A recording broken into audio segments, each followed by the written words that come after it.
Fox Sports. We are Baltimore. We are St. Louis.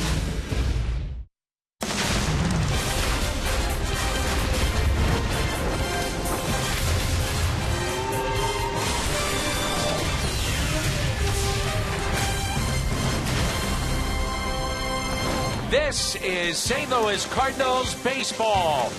Tonight from Miller Park in Milwaukee, the Redbirds looking for a sweep. It's the St. Louis Cardinals and the Milwaukee Brewers. Tuesday night, 10th inning. Right fielder Jason Hayward with this shot into the seats in right. And a 3-1 win for St. Louis. Last night, the Tommy Pham Show. 3 extra base hits and a pair of 2-run homers. What will happen tonight? That's the Mad Hungarian Al Raboski. I'm Dan McLaughlin. Delighted to have you with us as we get you set for baseball. And the Cardinals, Al, looking for a sweep. They really are. They're going to have the work cut out. Jimmy Nelson is one of the better pitchers for Milwaukee, and he's pitching very well now, and particularly here at home. But he has had his troubles this year against the Cardinals, and we hope that continues. So Jimmy Nelson going for Milwaukee. For the Cardinals, John Lackey. A sweep. Is it in the cards? We're about to find out.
by Downing. Swinging. There's a drive into left center field. That ball is going to be out of here.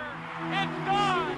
It's 7:15. There's a new home run champion of all time, and it's Henry Aaron. The fireworks are going. Henry Aaron is coming around third. His teammates are at home plate, and listen to this crowd.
Sports Midwest is brought to you by Budweiser.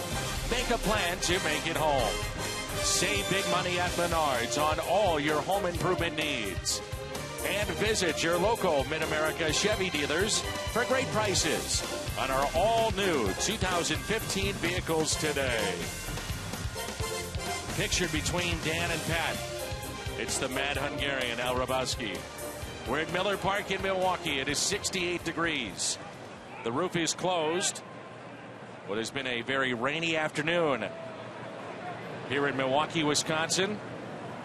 Matt Carpenter leads it off against Jimmy Nelson here in game number 3, and the Cardinals looking for a sweep.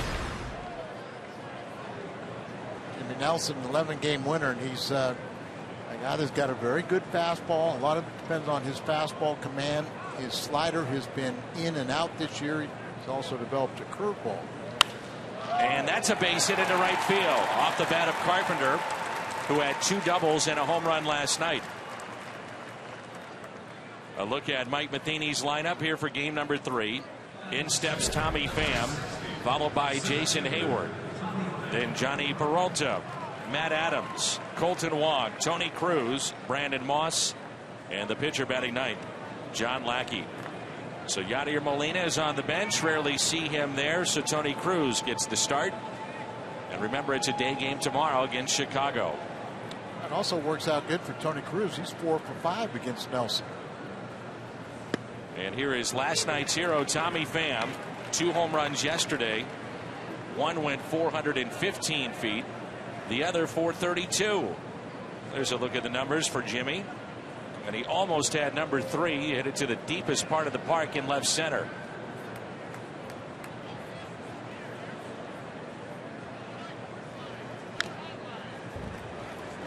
If you go back to the last time that he played prior to the game yesterday, it's 3 consecutive at bats with a home run. The 7th Cardinal to do that since 1974. 3 home runs in 3 consecutive at-bats. And all 3 of them were 2-run home runs. How about a 4th? That was his first multi-home run game. He's played in 43 in his career, and he shoots that down the right field line, and it's fair into the corner. Carpenter to third. Okenda will wave him in. Pham on his way to third. No play. Tommy Pham, back-to-back nights with a stand-up triple, and it's 1-0 St. Louis. Yeah, after the 2 home runs yesterday, he hit a stand-up triple into the right field corner, much like the one we just saw. Cardinals take that early lead. Pham driving in his 13th run, and boy is he on fire. Just a tremendous athlete. We're starting to see it. Ball up and in, but a good inside-out swing, and it produces the triple and RBI. What the Cardinals need to do, jump out on top and put the pressure on Milwaukee. Jason Hayward taps it back to Nelson. Looks back Pham and makes the play for the first out.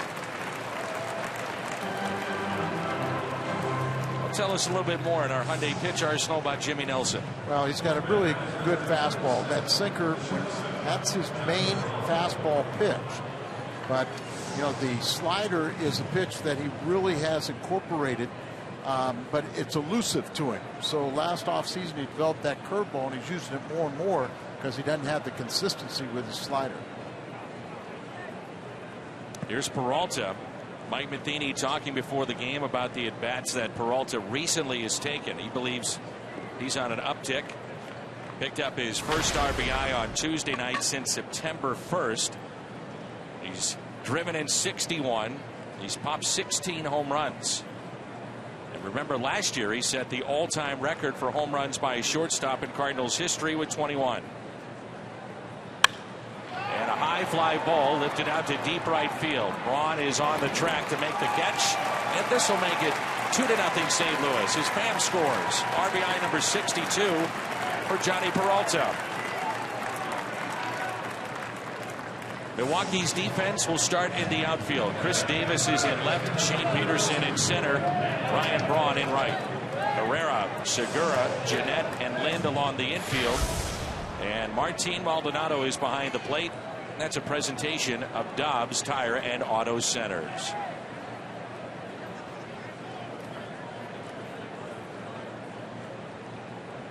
Matt Adams, his second start in this series. Went 0 for 1 with a walk on Tuesday night. And that was his first start since May 26th. Remember, he missed 91 games with the right quadricep injury.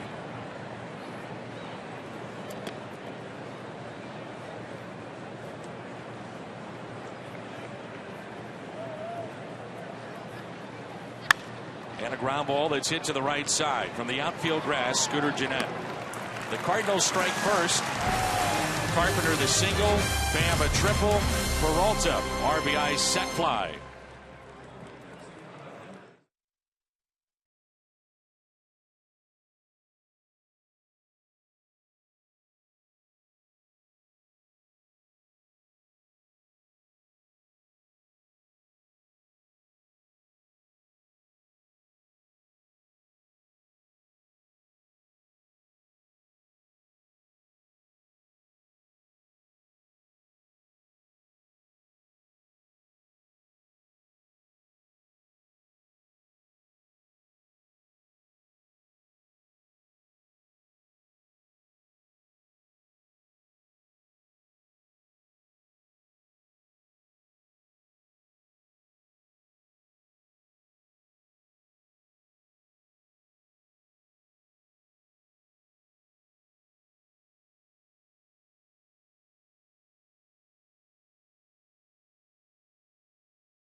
losing earlier today at home against the Cubs, is at 13.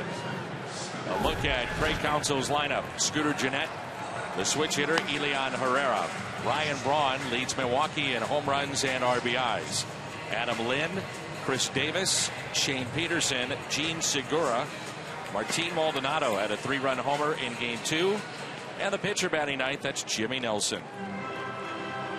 There's a look at the bench. And once again, Jonathan Lucroy not in this series, will not play tonight, dealing with concussion symptoms.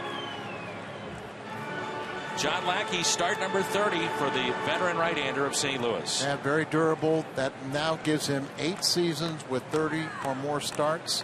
And with 1 strikeout, he has 149. He'll add 8 times in his career that he's had 150 strikeouts or more. And he's pitched very well against Milwaukee this season. 4th start against the Brewers. He's 2-0 with a 2.70 ERA.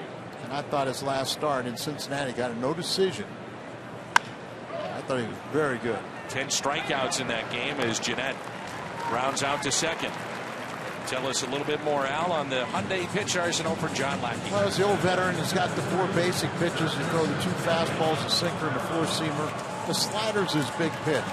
You know, he really had the strikeout pitch going with that slider in Cincinnati, where he had his season high 10 strikeouts. And the one thing, he's a very quick worker. Might get him early, but once he settles in, he can have some very quick outs. So 1 out, nobody on, and here's Elian Herrera from this side of the plate, batting .254 with 4 home runs. He's driven in 23, and he's hitting .245 overall. And Dan, you talk about a pitcher giving his team a chance to win. Lackey has allowed 2 runs or fewer in 14 of his last 17 starts, and has allowed 3 runs or fewer in 24 of his 29 starts this year. The 1-1 is slapped the other way and just past the diving shortstop Johnny Peralta. 1 out base hit brings in Braun. Cardinals defensively tonight with Brandon Moss getting the start in left, Tommy Pham in center, Jason Hayward is in right. Carpenter, Peralta, Wong, and Adams on the infield. Tony Cruz is behind the plate. Lackey on the mound, presented by Dobbs. Ron set out yesterday's ball game with some lower back issues. It has tightened up on him several times this year, and they're saying they may have to address that in the offseason. He'll having a very solid year. Very good year. A couple steals away from a 25 year. 25 home runs, 25 steals. He's done that before.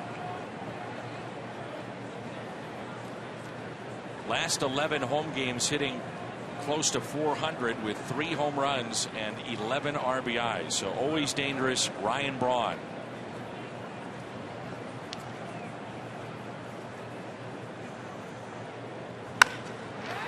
Could be 2. Out at second, the turn by Wong. It's a double play. 5, 4, 3 on the double play. 2-0 St. Louis.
here in Milwaukee, and let's turn to Al's Toyota keys to the game. Well, continue the power game. Cardinals have been hitting a lot of home runs against Milwaukee, 11 on the year. The last 5 games, they're 4-1 because they've hit a home run in every one of those games, 7 total.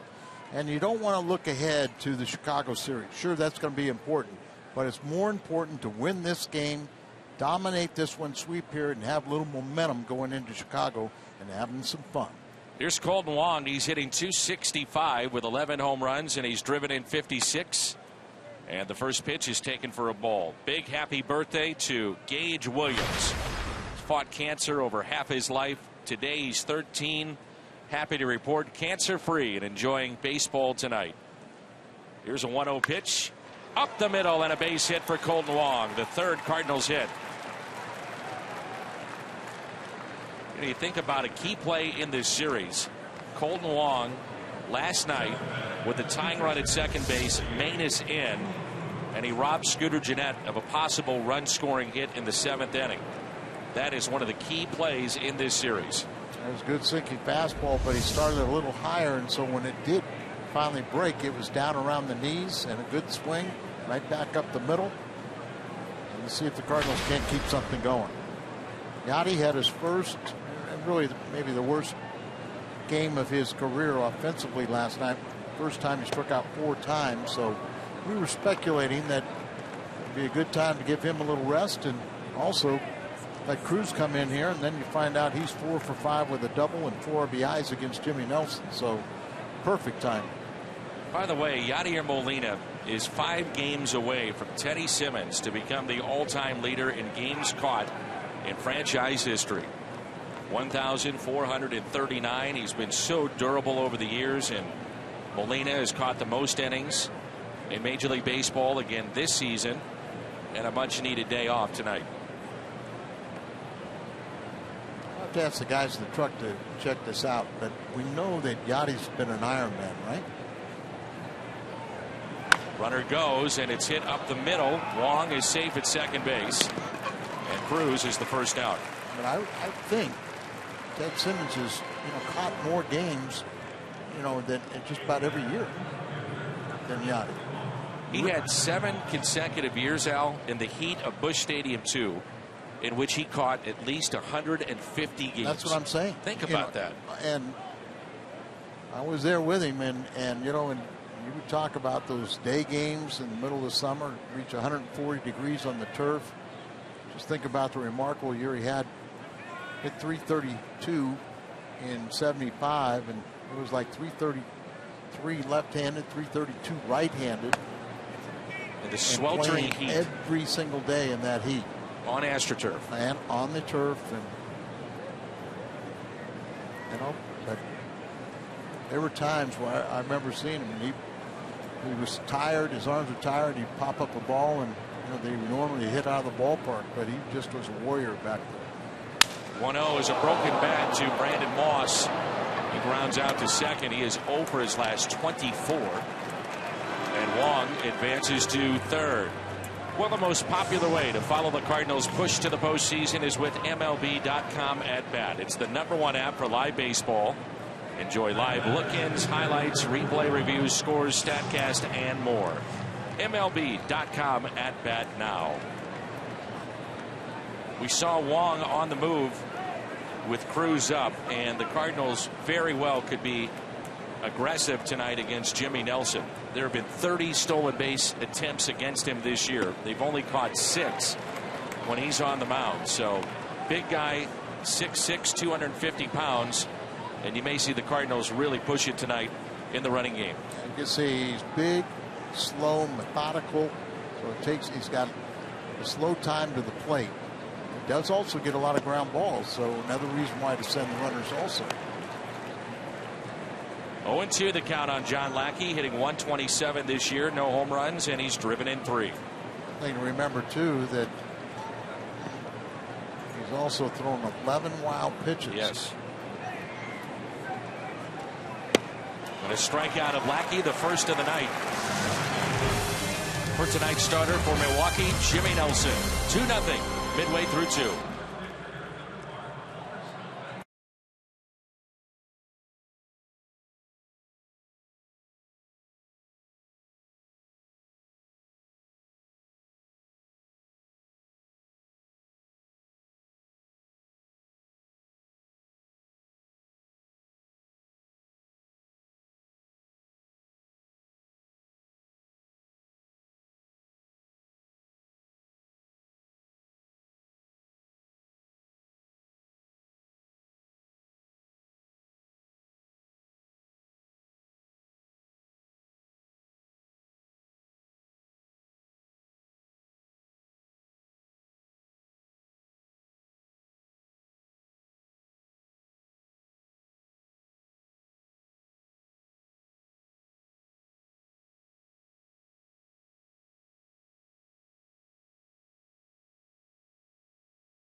Tommy Pham, he is red hot.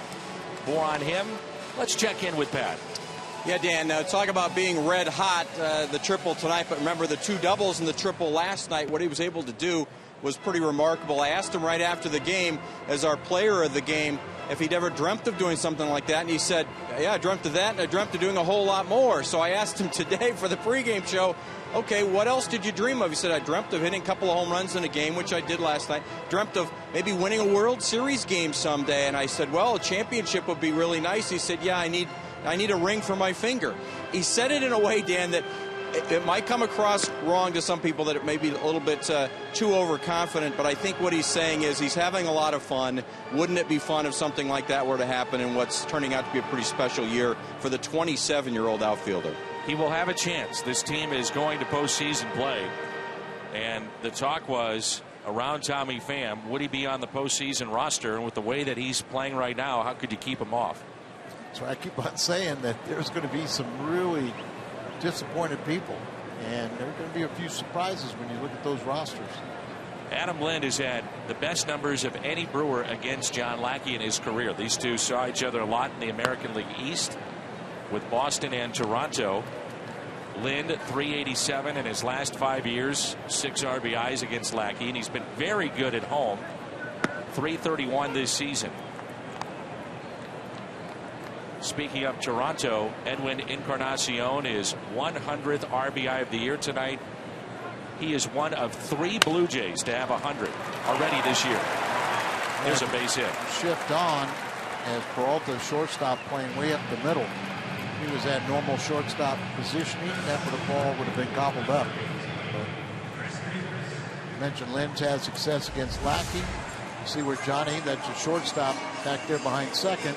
So if that ball would have been right at his normal positioning. A good piece of hitting from Lynn there. The ball out away from him, didn't try to roll over on it, went with a pitch, and it paid off a base hit. That's now 17 for 38 against Lackey. Chris Davis hitting .237, trying to match his home run total of a year ago. He had 22, and he picked up number 21 in game 1 of this series. The Pirates not only dropped 3 of 4 to the Chicago Cubs with a loss today, but Jung Ho Kang is out for the season. Reports are a fractured tibial plateau, torn MCL, torn meniscus. Wow. Done for the year. That's a big, big loss. And that's a nice long recovery, too.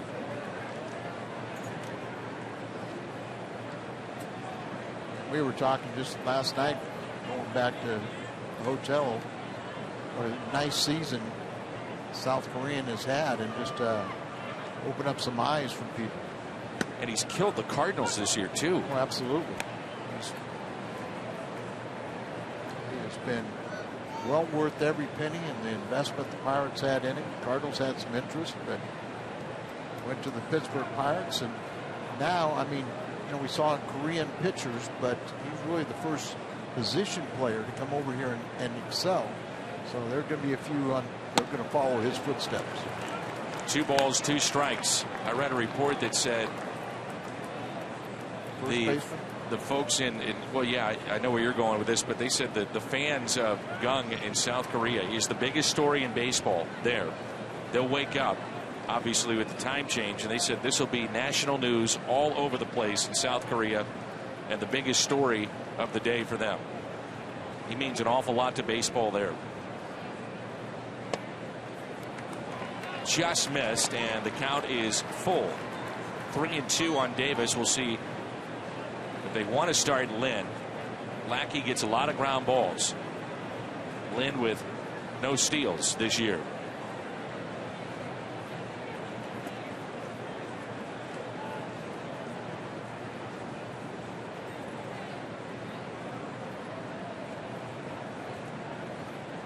Not running, and the pitch is popped up and out of play. I'm talking about Davis and hitting his home runs. Just hit into 9 double plays, so he gets underneath a lot of balls and hit a lot of balls in the air. But I would think they would love to send Lynn in motion, but Tony Cruz has a pretty good reputation also. And in his lower foot. 3-2 pitch. And he tied him up in a strikeout. First strikeout of the night for John Lackey, and that is number 150 this year. It's now time for you to tweet your strongest fan photo using the hashtag MWDataStrongFan. You just might see yourself in an upcoming broadcast. It's brought to you by T-Mobile.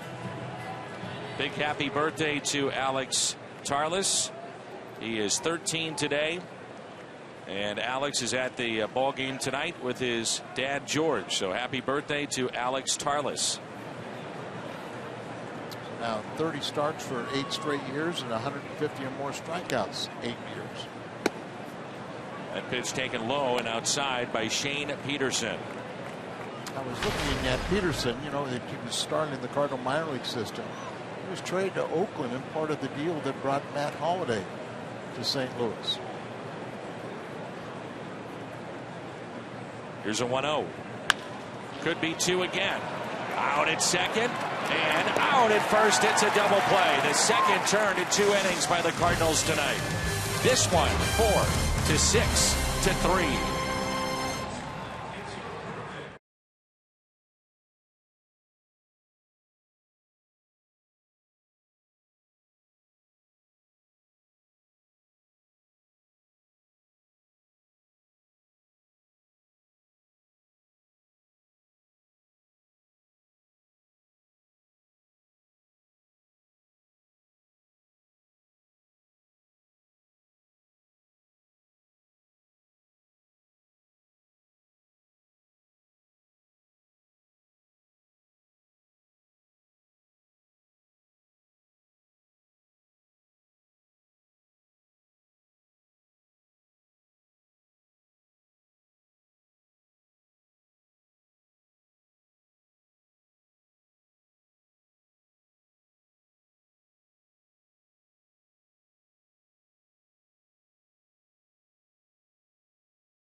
St. Louis Cardinals baseball on Fox Sports Midwest is brought to you by Jack in the Box. If the Cardinals throw 9 strikeouts, get a free monster taco with any purchase tomorrow at Jack in the Box.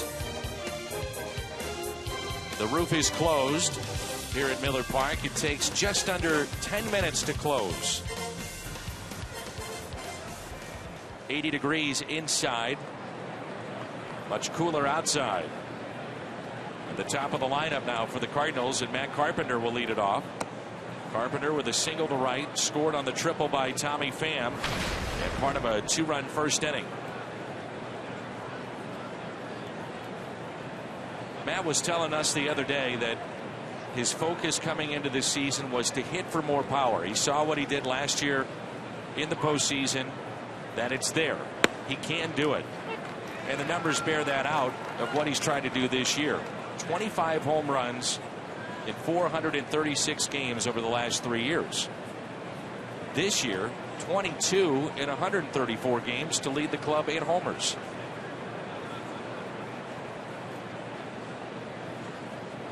The 1-1. Takes it the other way, and that's a base hit. Carpenter 2 for 2. Thinking 2 out of the box, on his way to second base, in with a double, now on his way to third, mishandled in left, he is safe, diving in head first.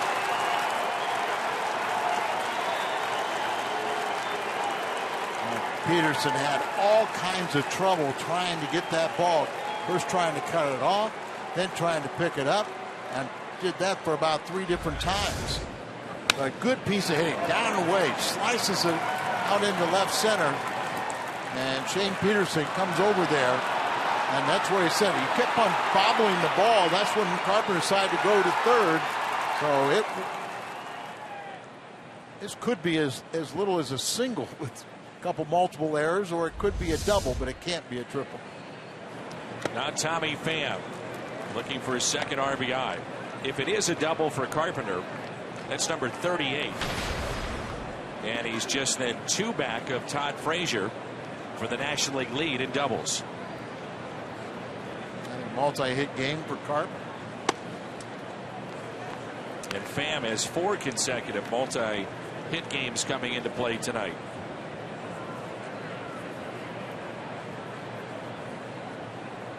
It's Carpenter's 44th multi-hit game.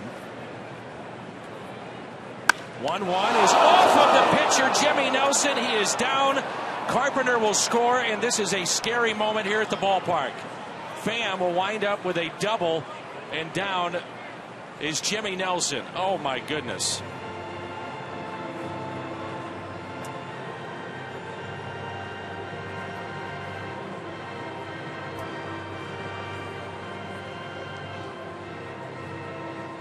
Pham shook up as well as all the Milwaukee Brewers.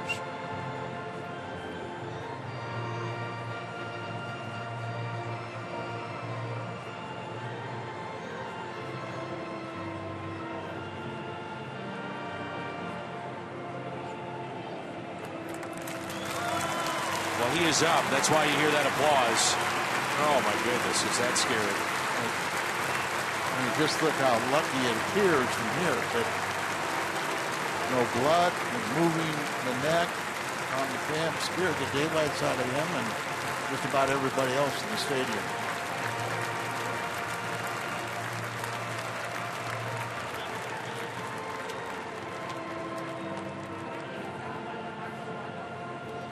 Ball ricocheted off his head to third. Carpenter had to get back to the bag to make sure that that wasn't caught. Now a round of applause as Jimmy Nelson is up and now out of the game. And walking off in his own power, so very, very lucky young man.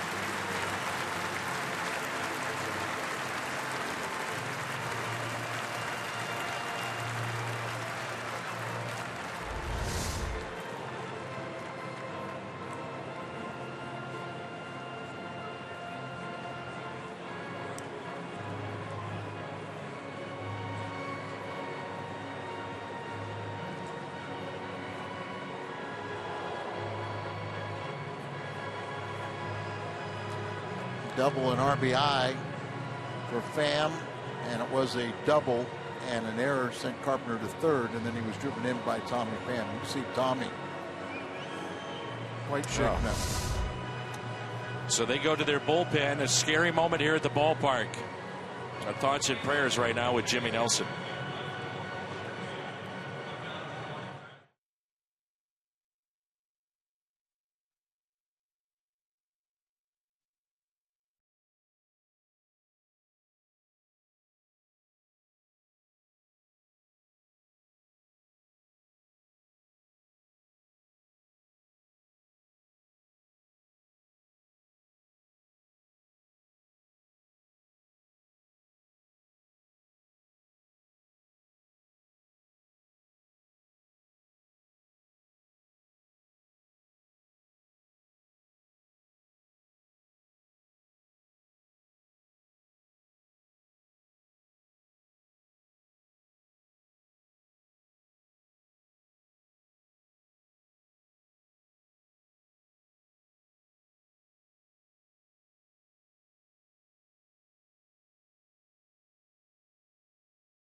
We had a shot of him during the break that the folks at home didn't see. He looked shook up.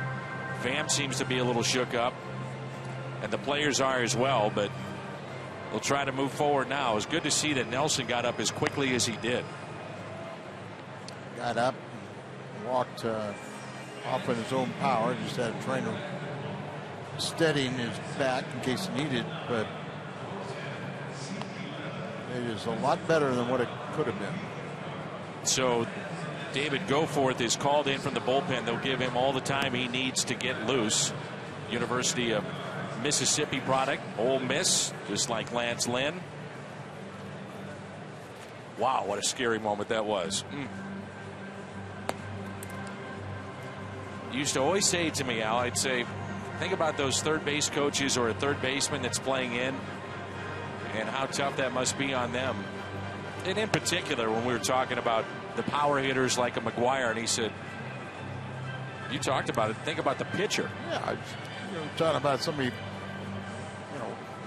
100, 120 feet away, and you're talking about the pitcher who releases the ball, and now he's 55 feet. Maybe a guy as big as Jimmy Nelson's even shorter distance from home plate, and he's releasing the ball, and not always do you put yourself in a good fielding position. But that was just such a rocket. You don't know if he could have gotten a glove up in front of that one or not, but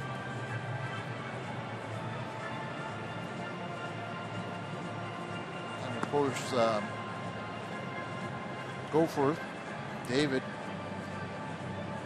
he has, this is his 15th appearance. He's been around here a little bit. Made his major league debut on May 26th against San Francisco. He was the 17th best prospect according to MLB.com coming into play this season. Goforth is in his first full season converting back into reliever. Worked as a starter in the minor leagues, and they told him his best track to the big leagues is to go to the bullpen, so that's what he's done. It was late in June of last year he was promoted to Double-A. Former 7th round pick in 2011. And if you're just joining us, one more look at what happened here with the starter Jimmy Nelson.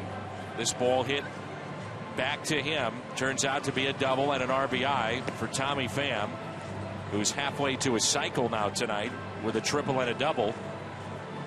And Goforth down immediately, took about a minute, maybe 90 seconds, and he raised his head, and then a couple of more minutes, and then was on his knees, and then eventually walked off. Tommy Pham, the series he's 5 for 6 with 6 RBIs, 2 home runs, 2 triples, and a double.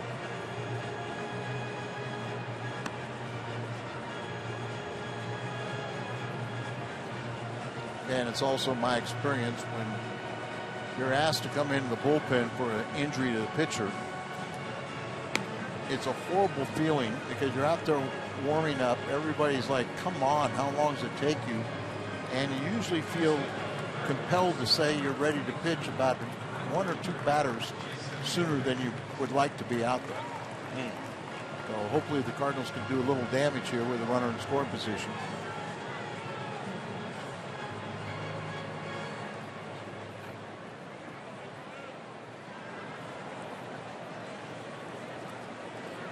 Goforth participated in the Arizona Fall League last year in his conversion back to relief.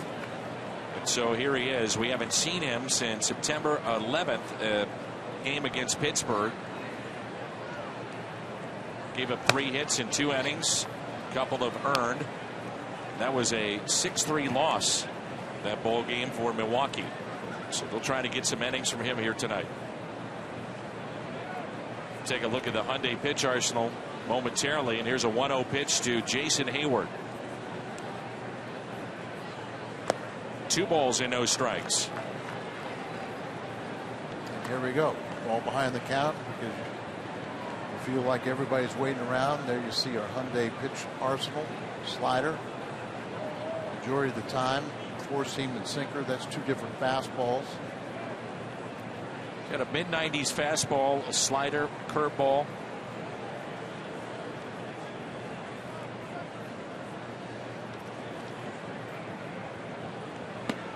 And that's at the knees.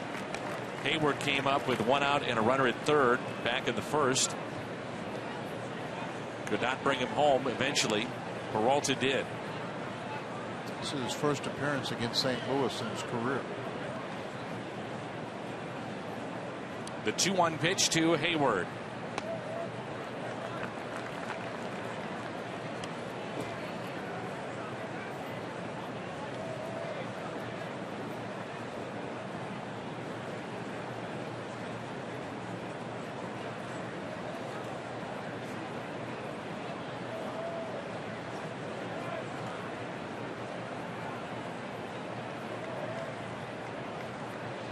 And a 3-1 on its way. Hayward, base hit into right. Pham being waved home. The throw by Ryan Braun. Not in time. Pham scoring, standing up. And the Cardinals rolling here tonight. It's now 4-0 as Hayward has RBI number 56. Tommy, as mentioned, he's scored 2 runs now as he comes home on the single by Hayward. He's got the triple and RBI, a double and RBI, 2 runs scored, coming off his career night last night, where he had 2 home runs, two two-run home runs, and a triple. First multi-home run night, first career high 4 RBIs. He might challenge that tonight. Here's Johnny Peralta, sac fly RBI to score Tommy Pham back in the first inning. So 2 runs in the first, 2 here in the third. 6 hits already for the Cardinals. Close the book on Nelson. 2+ innings, 4 runs, 5 hits, 1 strikeout, no walks, no home runs. High fly ball near the line and out of play.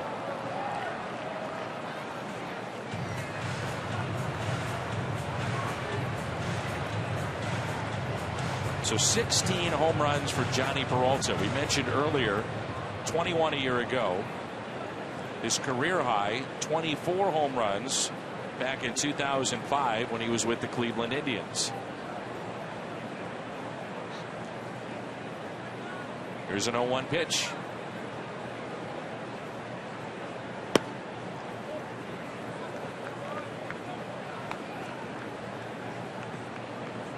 So the Brewers going to their bullpen early. Their bullpen was great last night. No runs, 2 hits through 5 innings. All the damage was done against Willie Peralta, and they could not overcome that. 2-1. And let's hope too the Cardinals learn a little lesson. Like they had a nice little commanding lead, and all of a sudden 4-run spot creeped up on them, and then they had the ball game. 5-4 was the final. So keep on stepping on the accelerator, keep on scoring. A check on Hayward, who has 22 steals this year. He's been caught just 3 times. You know, we talk about individuals wearing down this late in the season as we play on September 17th. There's a 2-1 pitch to Johnny Peralta.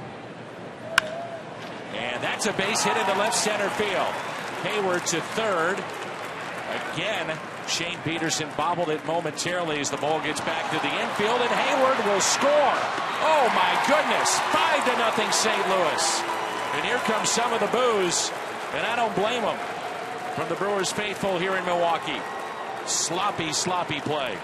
Well, you know, the Cardinals, just by contrast, you can see why they're the best team in baseball, but they're alert.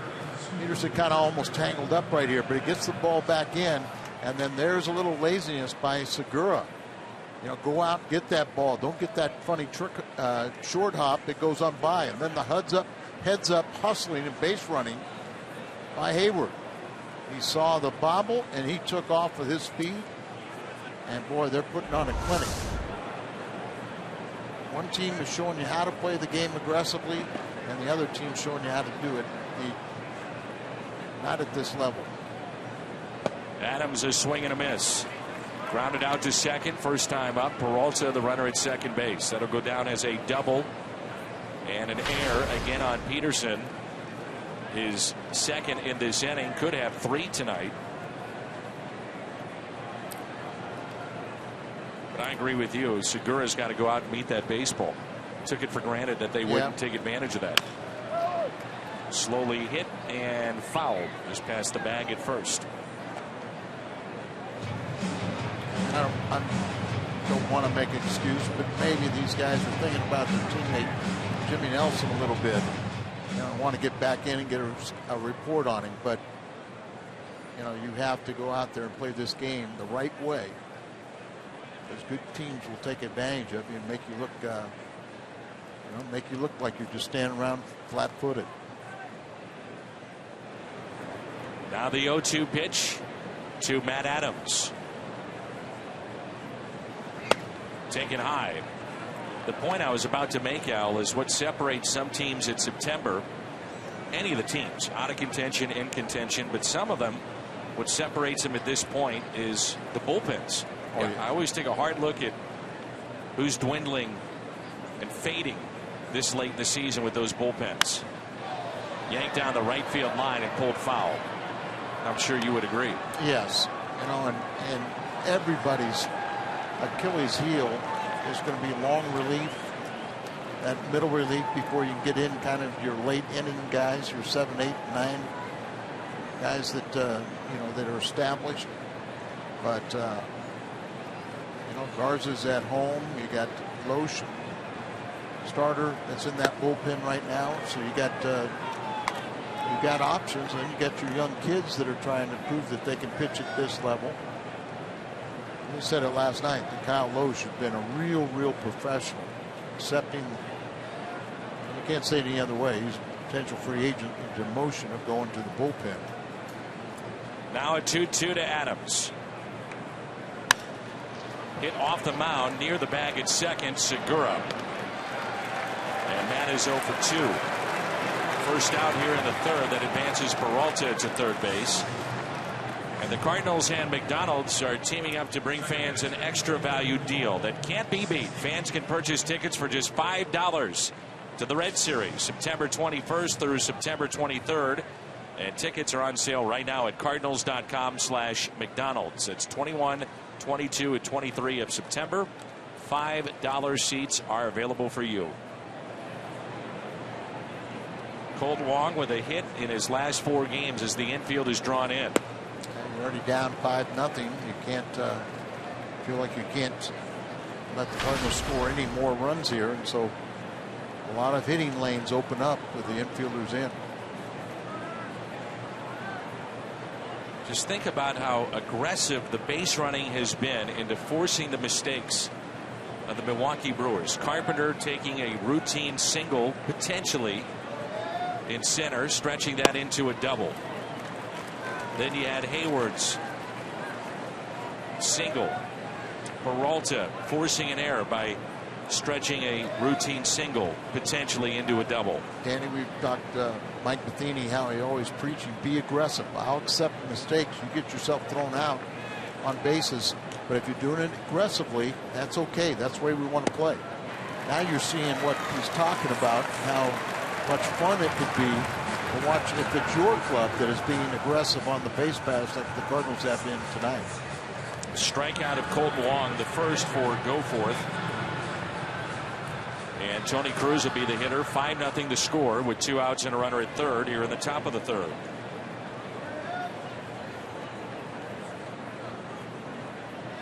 Tommy Pham still talking about it. Yep, the line shot off the head of Jimmy Nelson.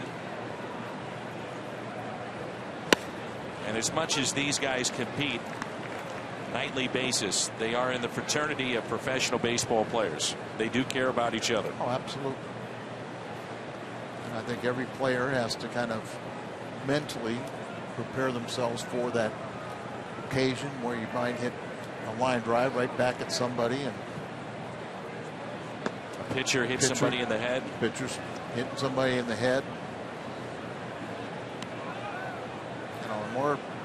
everybody seems to think that, you know, it's the big taboo for a pitcher to go up and in. But even at this level, you don't have that pinpoint command with every pitch that you can control where it goes.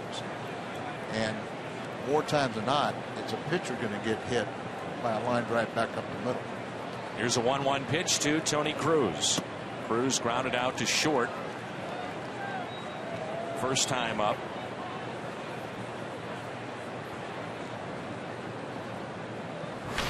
The Cardinals slowly but surely getting healthier. Spoke to Randall Grichuk today. He was at the ballpark around 2 o'clock playing catch with Adam Olson, the rehab coordinator of the Cardinals.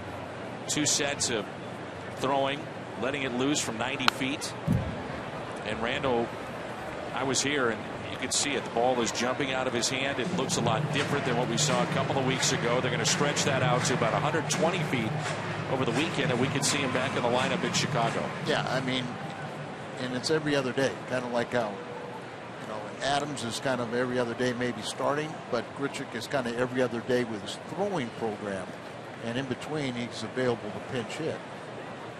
It'd be nice to get him back in that lineup, get Holiday back in that lineup, then see this team take off. 2-2. I mean, give the Cardinals a ton of credit.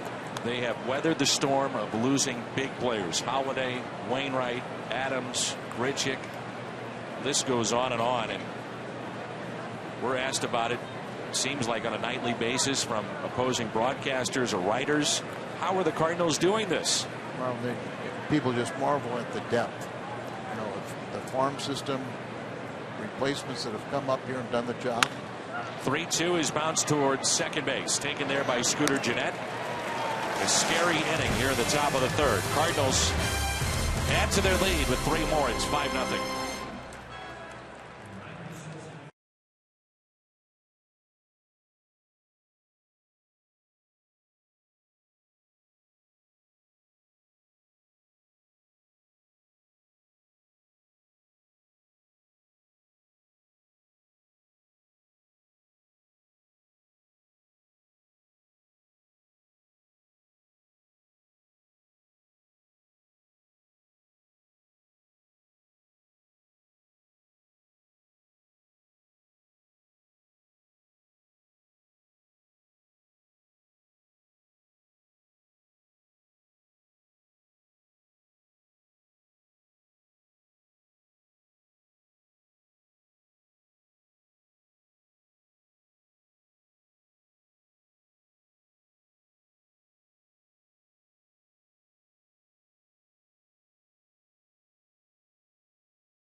Catchers: Buster Posey with 20, Brian McCann of the Yankees, Molina with 14, Miguel Montero with 14 of Chicago, and we'll see him tomorrow afternoon from Wrigley Field. DraftKings.com, enter the promo code CARDS. John Lackey has induced 2 double plays. Both have been inning-ending double plays. 2 base hits, but erased with those DPs, and he'll have 7, 8, and 9 here in the bottom of the third. Gene Segura, Martin Maldonado, and the pitcher's spot. This is what you have to do against teams that are in the bottom of your division. You have to jump out on top of them. If you do that, and said, it's just one more loss. We can't beat the Cardinals. They'll look to play tomorrow. You just got to jump on it. But if you let them hang around, then they'll try and be that spoiler, and they'll play a tough competitive game against you. So it's great that the Cardinal offense has jumped out there. Good for Lackey, put up a couple zeros, and you just want to keep on doing that, both offensively and pitching. Gene Segura 7 for 13 all time against John Lackey. 1 ball and 2 strikes on the Milwaukee shortstop. Keep him off the bases. He has 24 stolen bases this year, 7th most in the National League. Billy Hamilton leads all base stealers with 57. The 1-2. Ground ball again. There's Colton Wong ranging to his right, flips it over to Adams. Saturday, Major League Baseball on Fox returns as the Cardinals take on the Cubs. Then the American League Central leading Royals square off against the Tigers in a game you can only see on FS1. Coverage begins at 11:30 on Fox, 6 at Fox Sports 1, streaming live on Fox Sports Go.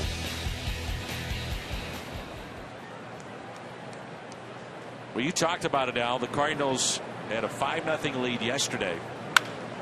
There's a line shot and a base hit into left center as Jaime Garcia was cruising along last night, and then all of a sudden you looked up and it was 5-4 thanks to Martin Maldonado and a 3-run homer. So keep your foot on the gas is what you're saying. You just got to keep on going out there. Sure.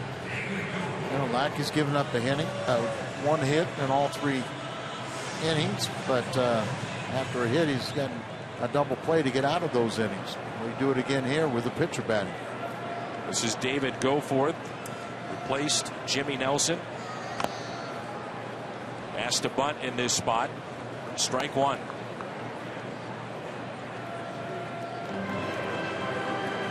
Pat is working on trying to get word from the Brewers front office and PR staff on the status of Jimmy Nelson, and when we get it, we'll make sure and pass it along to you. A 1 pitch. Bobbled by Cruz, and still with time makes the play. There's a situation too where he bobbled that twice. Yeah, Goforth's got his back to it, but not hustling down there, and it looks bad. You know, if you hustle, you'll never embarrass yourself. Or he just trotting down there, but he misses it twice, still gets the out. He got the job done, but it should be men at first and second. That just looks terrible. Run. Looks terrible. That's inexcusable. Exactly. But there's a reason why one team's in first and another's, kind of struggling year after year after year.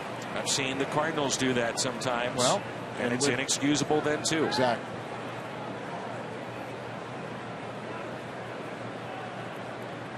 First man in scoring position for the Brewers tonight. Back to the top of the lineup, it's Scooter Gennett. Nice stretch by Wong on that play too. A throw that was wide from Tony Cruz. Gennett grounded out to second. First time up. Errors are part of the game, and it happens all the time. But man, when you don't hustle at this level or any level, it just looks terrible. Exactly. And there's no excuse. I don't care if you're a pitcher, you still should be conditioned enough to run down there hard 4 times. Here's a 1-1.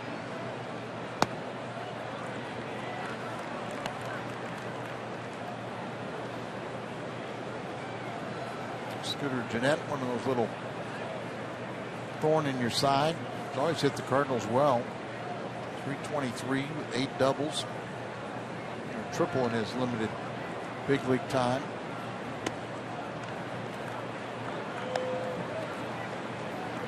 Three for 9 against Lackey.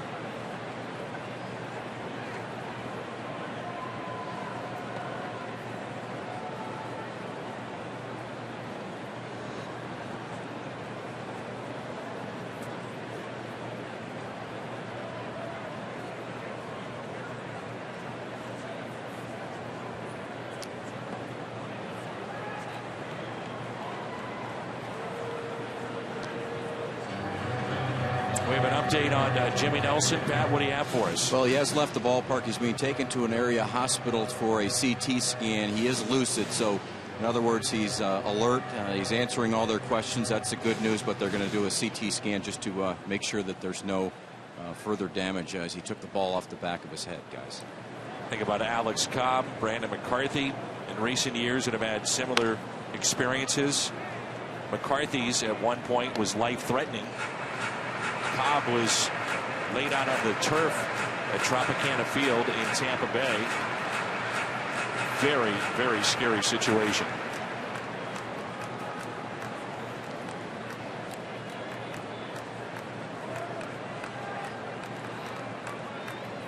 Scooter Gennett much better against right-handed pitching. He's hitting just 100 against lefties this year. 279 against the righties. Essentially, he's become a platoon player because of the issues with left-handed pitching. He's 3 for 9 this season against John Lackey. He's trying to keep Milwaukee off the board. Runner at second base, 2 outs, and a 3-2 pitch. You walked him. First walk issued by Lackey, and it brings into switch hitting Elian Herrera.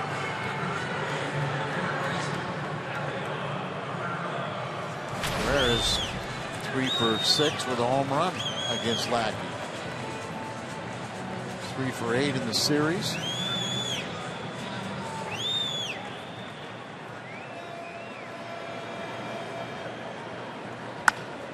Line shot into left center, and there he is again. Who else? Tommy Pham makes the catch on the run. The Brewers strand 2, 5-0 after 3.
Carpenter and Pham, they have been the difference in the middle of the lineup with Pham and Hayward in this series.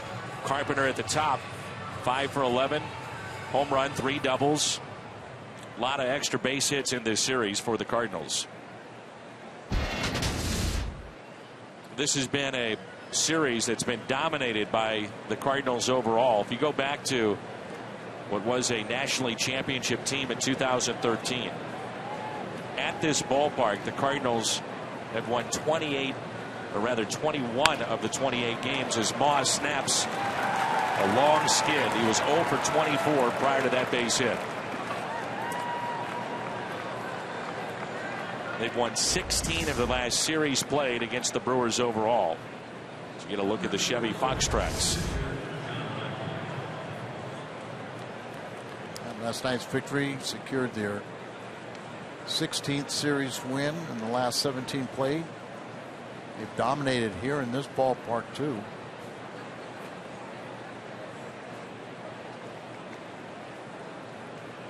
Lackey, 3 sacrifices this year. Cardinals are trying to win for the 7th time in 9 meetings here in Milwaukee. They're 10-4 this year against them. Remember, they got to go to St. Louis for a 3-game set on the final homestand of the year. They have 6 left with the Chicago Cubs. The Cubs have pulled to within 2 of Pittsburgh. And with a win tonight, the Cardinals would be 5 in front of the Pirates. And remember, Pittsburgh, now they're winging their way to Los Angeles, and they'll get Kershaw and Greinke in that weekend set. Lackey gets the bunt down. It rolls fair. And the play is made for the first out. Sacrifice number 4 as Moss advances to second base.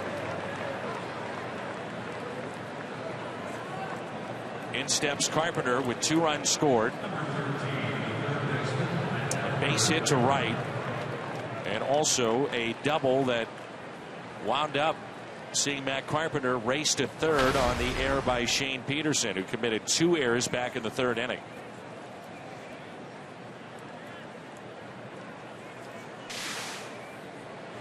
This is already the 9th at bat for the Cardinals with a man in scoring position tonight. I said the Cardinals or the Milwaukee will be in for 3 games. It's actually a 4-game series at home. It'll be the 24th through the 27th, Thursday through Sunday. And that'll be the final home games of the year. We have Cincinnati and Milwaukee for the final home game. Matt very good in these types of spots. 337 with runners in scoring position. The leadoff man that leads the club in home runs and RBIs. And the 0-1. Ground ball hit to the right side. Scooter Gennett to his left to make the play. Advancing Moss from second to third. And it brings in Tommy Pham.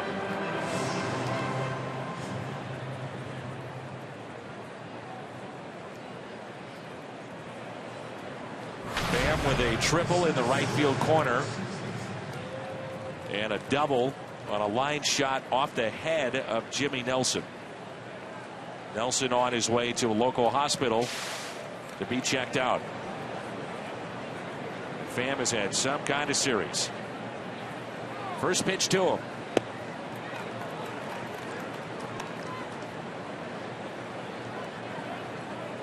I'm not saying it's affecting him because he may blast one here. You just wonder if it's in the back of his mind about the previous at bat.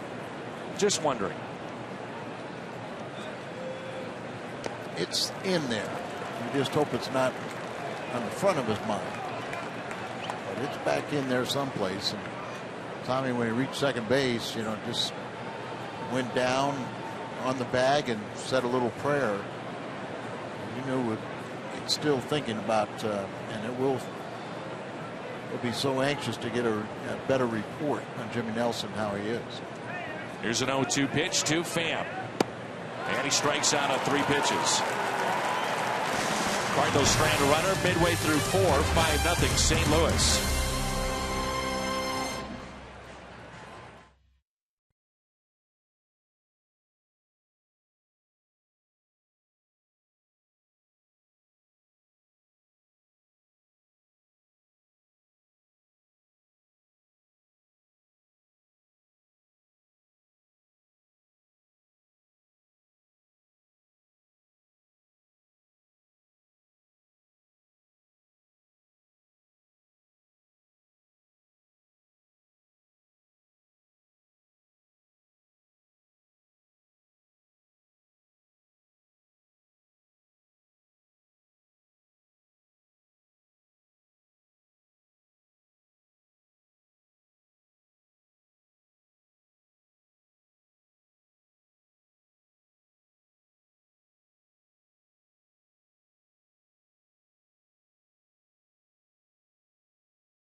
first rewind.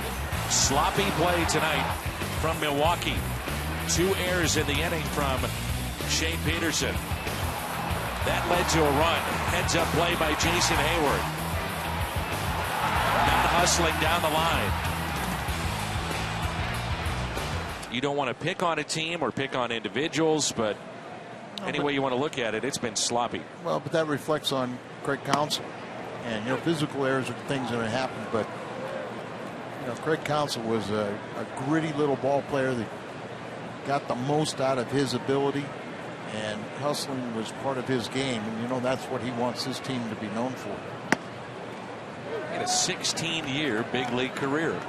Craig Counsell, born and raised in the Milwaukee area, went to high school here, then off to the University of Notre Dame, and then professional baseball. A couple world championships, right? That's right. The Florida Marlins and the Arizona Diamondbacks. As Braun strikes out. His second strikeout of the night. Braun is hit into a double play. Now the strikeout. And it brings in Adam Lind. 3 of the 4 innings, Lackey's been able to retire the first man. That is so important. You get that first man, you're well on your way to a shutout inning. Lind with a base hit to left field. That was against the shift, and now the Cardinals have more of a traditional look defensively along the infield. Fastball and a strike. Like he does, just pump fastball strikes. And he just doesn't beat himself. Hit the other way, and that'll drop in for a base hit. And Lind is 2 for 2 off of John Lackey. You mentioned these two hit a lot of Warriors, a lot of at-bats, competition from the American League, and another good piece of hitting by Lind going with the pitch. There's Chris Davis. The Cardinals have turned 2 double plays tonight.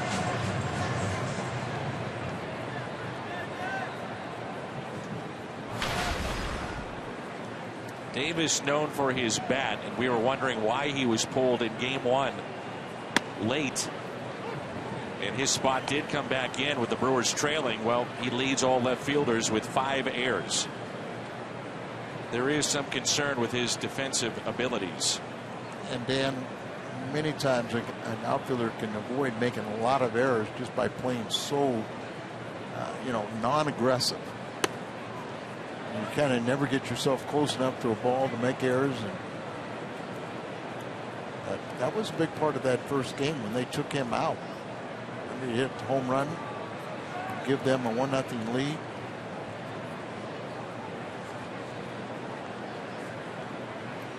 Lackey and the Cardinals looking for their 3rd double play. The 1-1 pitch to Chris Davis.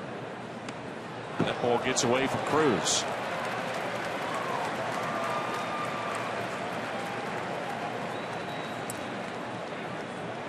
Cruz hasn't had a real easy night behind the plate. That one could have been stopped. We showed the ball that he bobbled twice on the sacrifice attempt. This will be a wild pitch charge to Lackey. It's his 4th wild pitch, and he's tried to overthrow a pitch. Held on it too long, threw it right in the dirt. John Lackey was brought over to St. Louis. His first start was against these Milwaukee Brewers. August 3rd of 2014. He went 7 innings and really showed us the sign of things to come, especially at Busch Stadium. Pitched very well there. Good breaking ball. Remember, he's also closed out 2 World Series. Rookie year with the Angels, and then 04, unfortunately, against the Cardinals when he's with Boston. But the reputation he has in postseason, another factor. But he has been a workhorse. There's no question about that in his career. Well over 2,000 innings. Start number 384 of his career tonight. The 3-2 pitch to Davis. I think he's had a very, very good season. No doubt. He's really pitched well this year. ERA under under 2.9. Should have many more wins than. Lackey lets it go. A wise move as Wong makes the play. Advancing. Lind to third base. Don't miss a minute of the postseason action at Busch Stadium. Tickets for potential wild card and National League Division Series home games to be played in St. Louis are on sale right now. It's not sold out yet, so if you want to go to the playoffs and see the Cardinals in action, not sold out just yet. Tickets at cardinals.com/postseason. The theme this year, always October. That has become a reality, hasn't it? It's an amazing run. Peterson trying to atone, you would have to think, for the misplays in center, looking for his first base hit against John Lackey. He's now 0 for 6. 2 balls, no strikes. Hit into a double play back in the second inning, so he's had a tough night.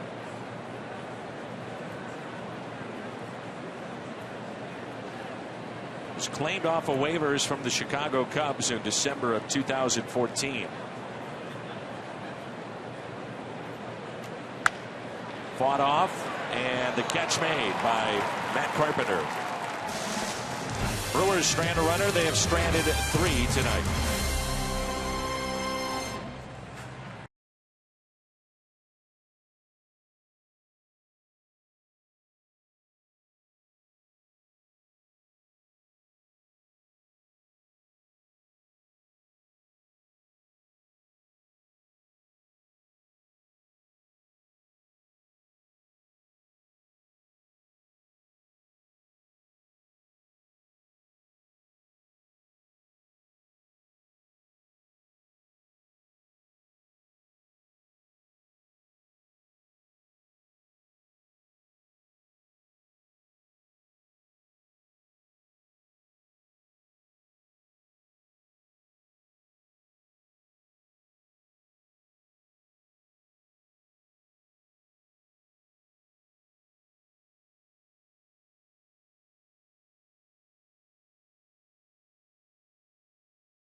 Carpenter and Pham.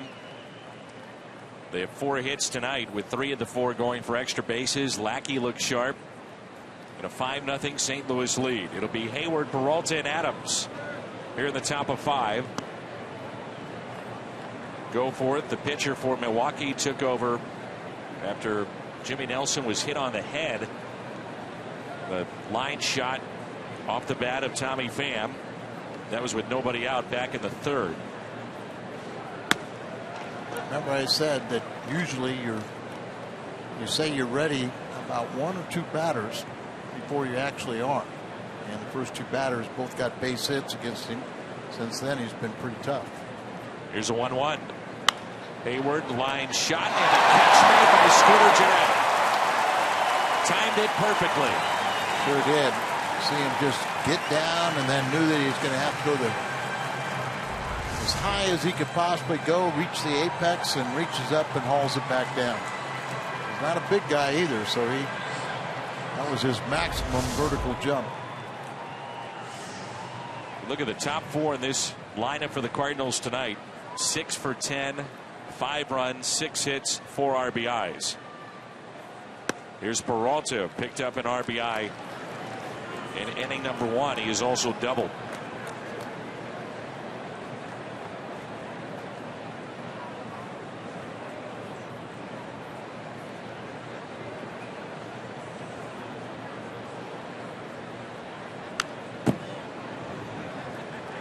To the count.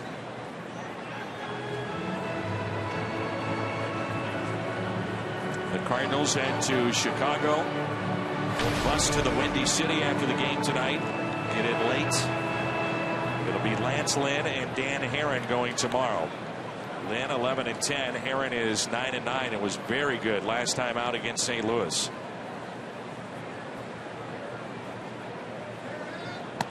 Well, you think about Peralta, this guy has been as steady as they come among shortstops in the major leagues since 2005. So 10 years now. Double figures in home runs and at least 27 doubles in each season. I mean, that's consistency. Well, the Cardinals, they knew they were getting an offensive shortstop. But even though they rated his defensive metrics a little higher than most, I think they have to be overly pleased with how well he's played defense on top of his offense.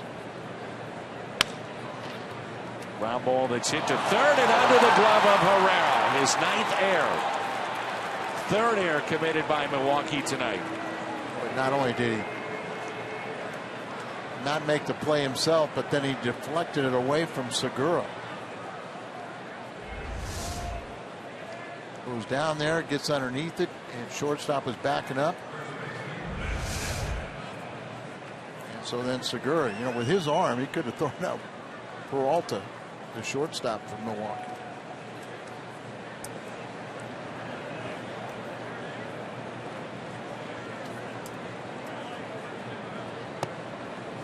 And now it's Adams. 0 for 2. He's grounded out to second, also grounded out to short. 3 errors committed by Milwaukee tonight. 2 on the center fielder Shane Peterson. And moments ago, number 9 by Elian Herrera. The shift is on here for Adams. As he grounds it towards the right side. Slowly hit. Jeanette will get 1. And they will get the lead man. So Matt is 0 for 3. And it's one of those situations where eventually we're going to see Holiday and Grichuk, but with Matt Adams, sure, you'd like to see instant results, but getting the at-bats, getting their timing, it's going to take a little time. So just getting him out there is just a plus in itself, even when they don't get the base hits.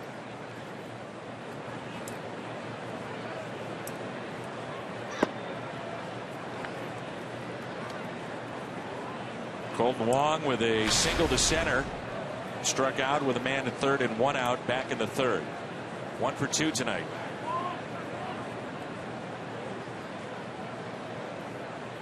The Cardinals have out hit the Brewers 8-4.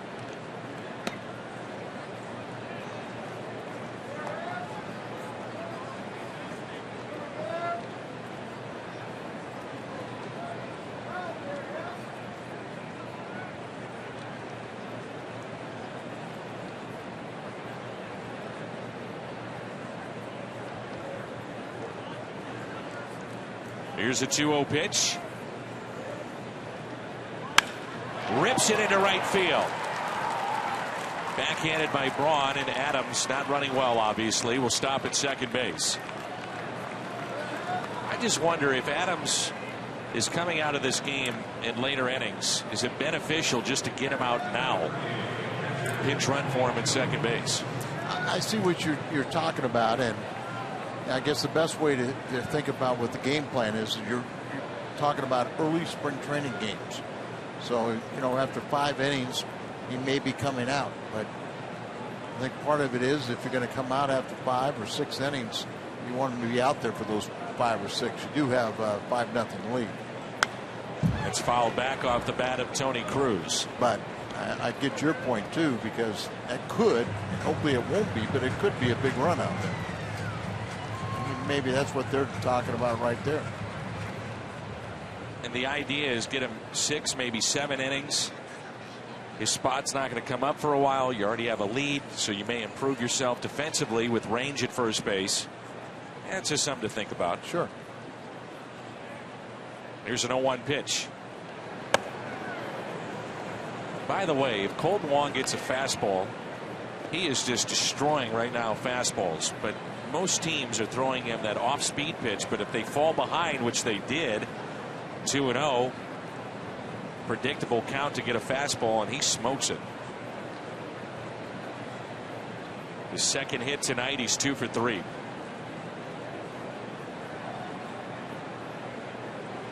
Here's a 1-1 pitch to Tony Cruz.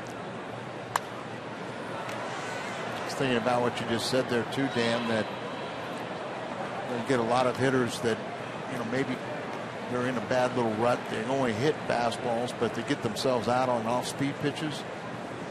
But part of getting and learning the maturity of a hitter is all of a sudden the more breaking balls you get, eventually you'll get your timing on those. But it's also the patience, because a lot of those breaking balls are going to be balls. So then you can get yourself into those more predictable counts with your patience. 1-2 is a line drive into right, but there is Ryan Braun. The Cardinals strand 2. They've stranded 5 midway through 5 and a 5-run lead.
From historic Wrigley Field tomorrow, game 1 of a weekend series in Chicago. Lance Lynn, Dan Herron, Lynn and Herron tomorrow. Cubs and Cardinals, always fun. And some games in September that have meaning for both these teams. The place will be rocking tomorrow. The Cubs are coming home, having had a very good road trip, playing some of the best baseball of anybody. That's funny when we talk about recently, we saw Mike Krukow. He's a broadcaster for the Giants, but a former Cub pitcher. And some of these guys say, I don't even want any part of that. You know, because they say that the town has just gotten crazy over the Cubs and just the circus atmosphere. I think we're going to fall in love with it. I always enjoy it. Yeah, absolutely. And you and I going home last night, we were talking about Cardinals and Cubs meeting in postseason play. You know, division championship series, potential of that. And you think about it too, Al. I mean, you've had the Yankees and the Red Sox that are two very good teams for a number of years, and heated rivalry and heated series, and we haven't had that with the Cubs. No, I mean it's a friendly rivalry. We'll see how friendly it is. I'd love to find out. Segura is swinging a miss as that ball scoots away from Cruz, and he applies the tag. third strikeout for John Lackey. Is it Back to the Future 2? Or Back to the Future? But one of them came back. Remember, they were in 2015, and the Cubs were winning the World Series. That can't be. That's Hollywood.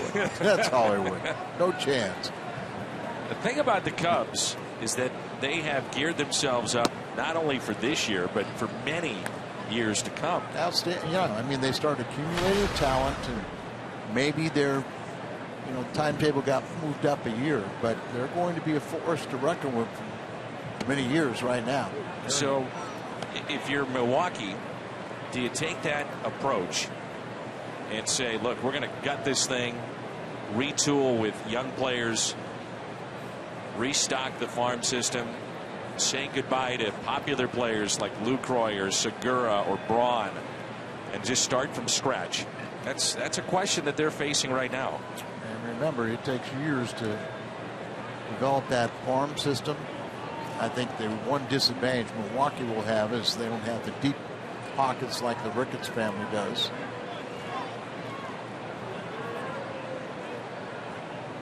Houston did that. They gutted everybody. Yeah. Well, I mean, you get swing and a miss by Martin Maldonado, and there's 2 strikeouts to begin the inning for John Lackey. Do you have attractive enough players in the Major League roster to trade to get a bevy of prospects that you can develop? Here is Goforth, his second time up tonight. I know Milwaukee's excited about their Double-A teams in the postseason, and they have quite a few little prospects on that team. They got their minor league pitcher and player of the years on the Double-A team. It affects how you draft too.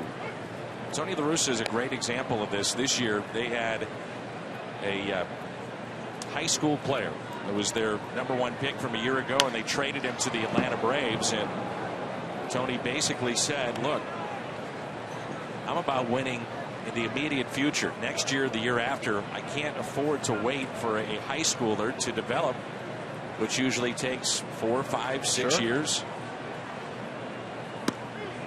And John Lackey strikes out the side here in the bottom of 5. All Cardinals here tonight.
Winning percentage in the National League this year.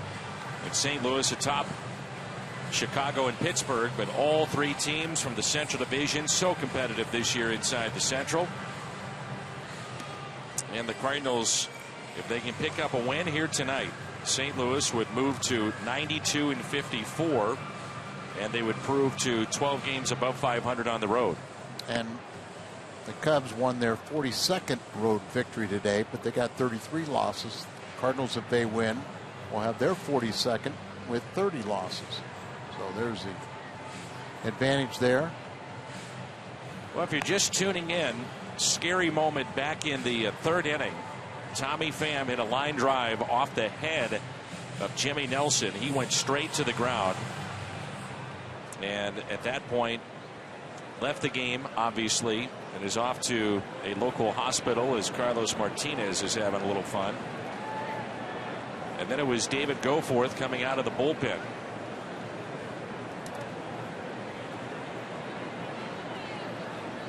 A young fan happy, scared? I'm not sure. And I've seen young pitchers that really more in the minor leagues, but that they are really engaged on the day they pitch. But the other 4 days, the last place they want to be is at the ballpark, and that's not a good sign. And that's the one thing I really like about Martinez is he's focused and engaged when it's his day to pitch. But he's the biggest guy in that dugout, cheerleader that makes kind of makes things relax for the players. Times you need that a little bit because it gets so tense. I get a kick out of it. Absolutely, but I mean, you need his youth. The little shower you get after you hit a home run. Guys look forward to it at the other end, but he keeps people loose. And now he doesn't have the cups. Now it's the hat trick.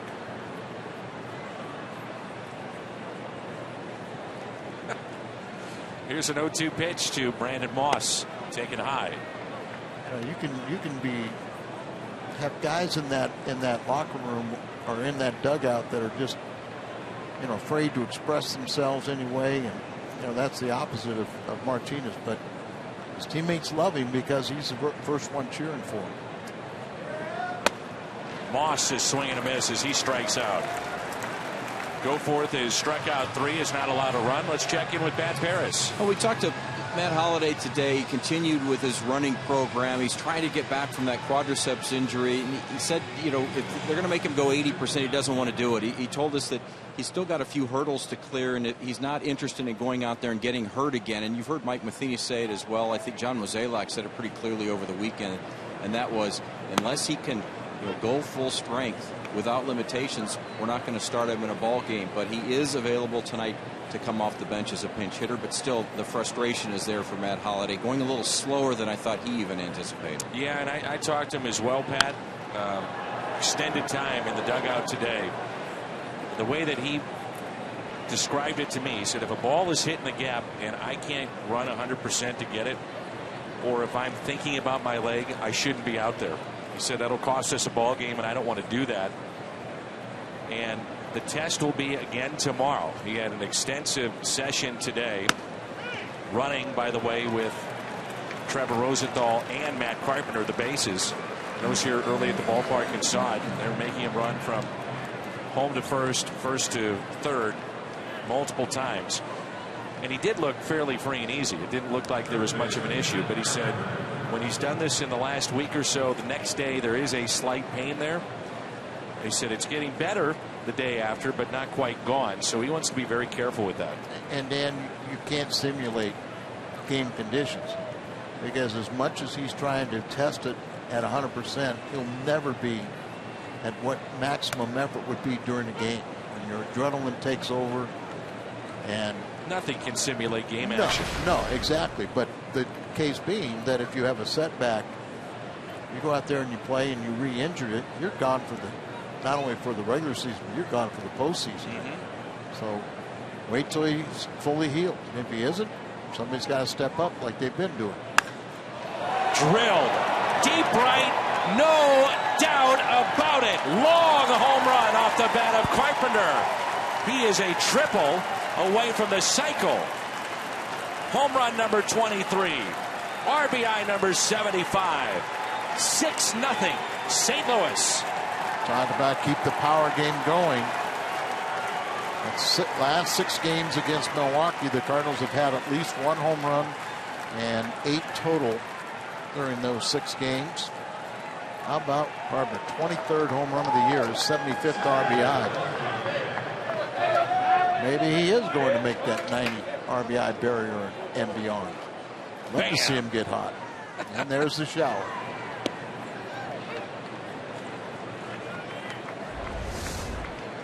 He knew it too.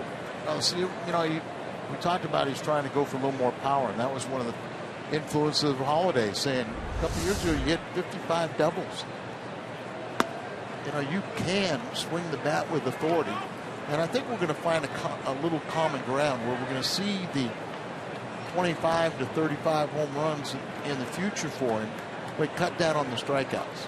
Maybe you still be around 100, but not 150 or more.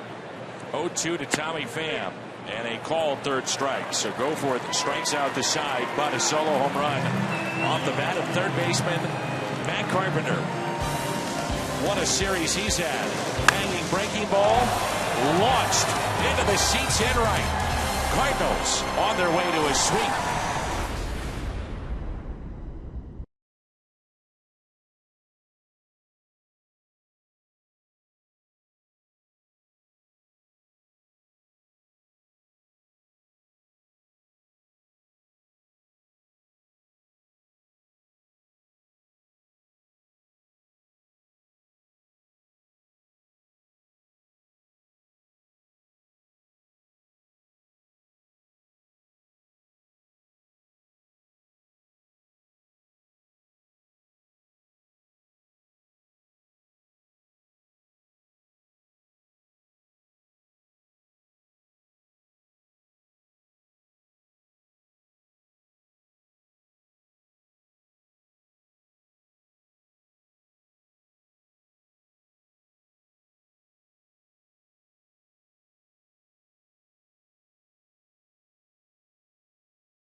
Performances. Don't miss the 2015 postseason beginning October 6th. Head to MLB.com/postseason for a full schedule. Lackey struck out the side in inning number 5. It's 6-0. What a year it's been for Matt Carpenter. Strikeouts up, yes. However, leads the club in home runs and RBIs. 23 home runs, 75 driven in. He has scored 3 more runs tonight. He's now up to 88, so closing in on 100. He's in the top 10 in that category. He has a double tonight. It's 38, and so with that, he's 2 back of Todd Frazier for the league lead. And he's also 7th in walks. He's among the league leaders in just so many offensive categories. Up the middle and a base hit. Little hump on that breaking ball, and Scooter Gennett is aboard for the second time to go along with a walk and now a base hit. Mackey's trying to get a ground ball. It's right at a fielder. He's got the first out. But he had retired 5 in a row, but we've just seen 5 singles against Lackey. Keep the ball on the ground. Don't walk many. Keep the ball in the park. Good formula for winning. Cardinals have turned 2 double plays. Gennett, your runner at first. Here's Elian Herrera. Has singled and also lined out. Just to finish up the conversation I had with Matt Holliday, I said, for a guy like you that's been a premier hitter and really one of the best in the last decade, potential Hall of Famer. I said, how does it happen for you to get your timing back? How quickly does it come back? And it was interesting because he said there are times I've been out and I haven't missed a beat with my swing, where I just feel that my timing is there. And he said right now I feel that way, the way that I'm swinging the bat. And he said the leg injury has allowed him this particular type of injury. It hasn't affected his swing. It's all about running. So he said when he comes back, it should be, the issue of timing shouldn't be there. And time will tell.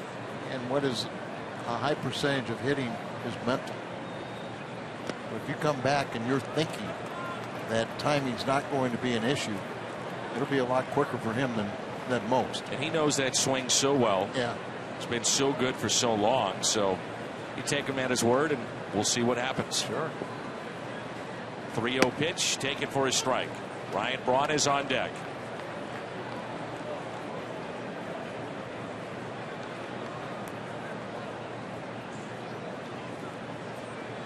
The Cardinals with 10 hits tonight. Milwaukee with 5. And that's a bit low. Second walk given up by Lackey. Missing just barely. But now he's going to have to pitch a little bit. Braun is 0 for 2, 4 for 18. With 5 strikeouts against Lackey. Remember, he hit into double play the first time up, struck out in the 4th.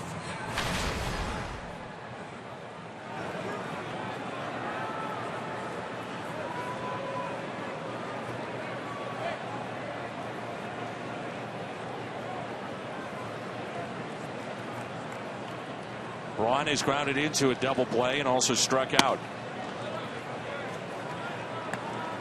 The great season he's had and some of the numbers that he's put up, Ryan Braun is grounded into a team high 19, or check that, 20, team high 20 double plays.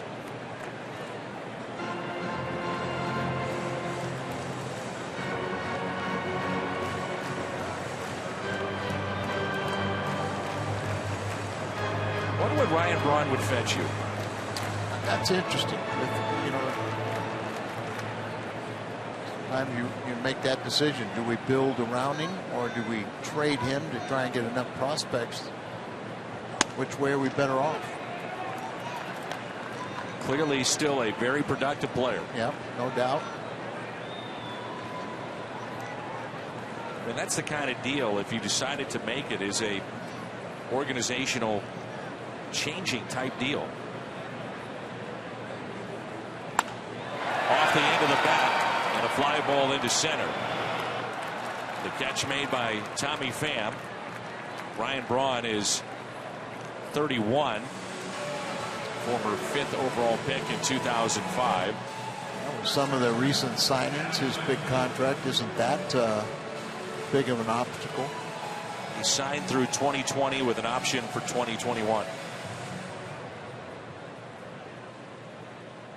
Put it this way, if you're going to do it, the optimum, do it now. Yeah, I mean, you start getting late. Team too. You know, the only thing we talked a little bit with John Mozeliak about it is that if you're traded in the middle of a multi-year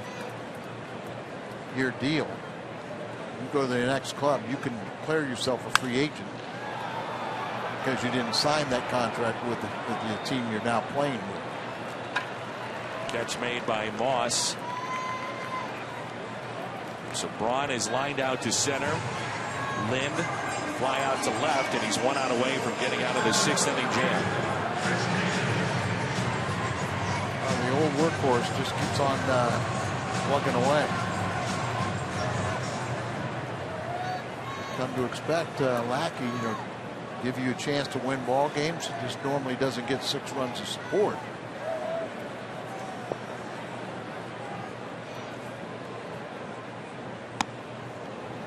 With 1 more inning tonight, John Lackey gets to 200. Yeah. And the league leader is at 208. That's Clayton Kershaw, as Al mentioned, will pitch over the weekend against Pittsburgh. Lackey has had 200 or more innings 5 different times, but he hasn't done it since 2010.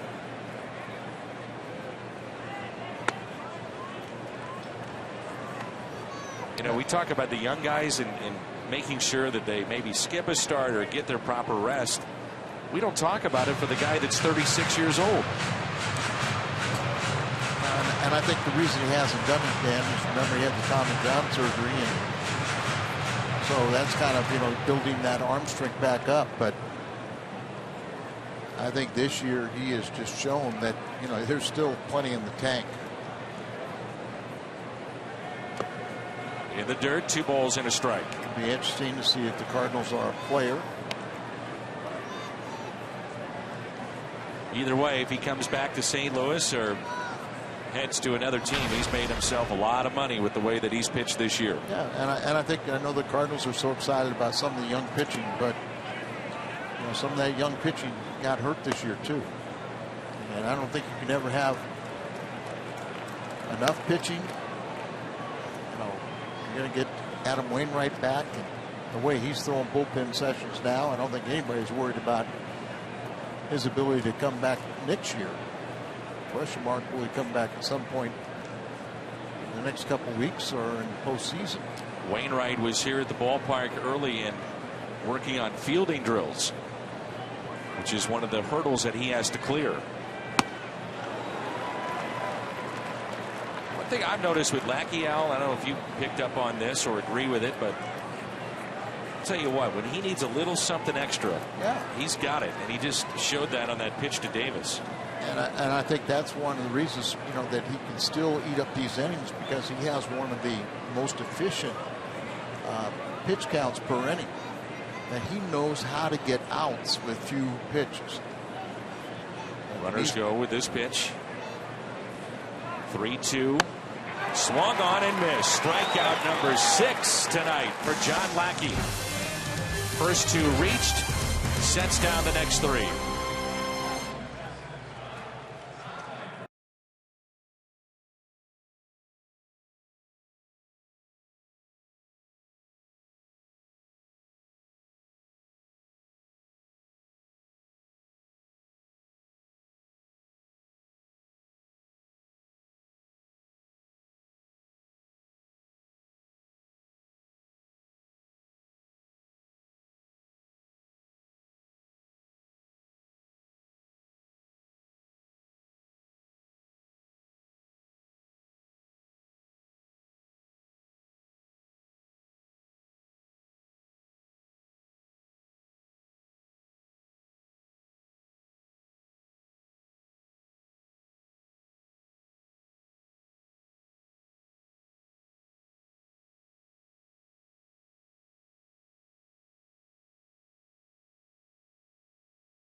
The Gateway Honda dealers donate $1,000 to the Make-A-Wish Foundation.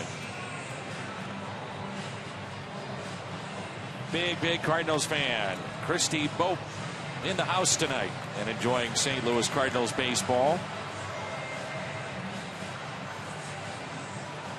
If you're a Cardinal fan, you have to love this series. St. Louis on top 6-0. Lackey is rolling along. 3, 4, and 5 in the lineup here in the 7th. Hayward, Peralta, and Adams. And look at that. That's a good sight. We may see Matt Holliday pinch hit.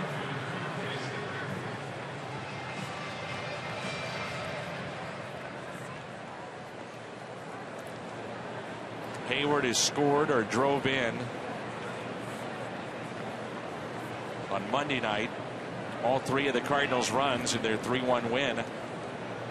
Tonight he has an RBI base hit and a run scored. Heads up play to score.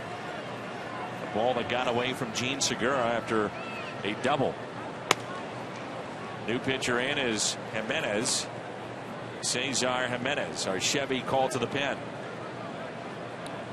Came off a rough outing in Pittsburgh and struck out the side last night.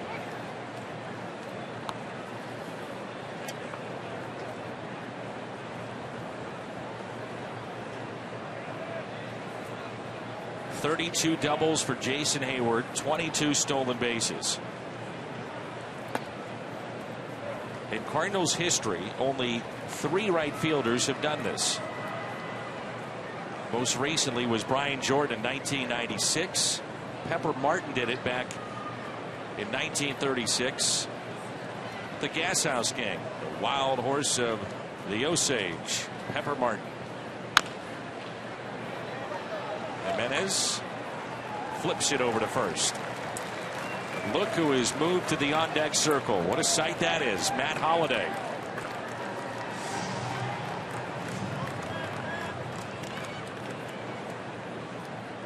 A while since we've seen that nice sight.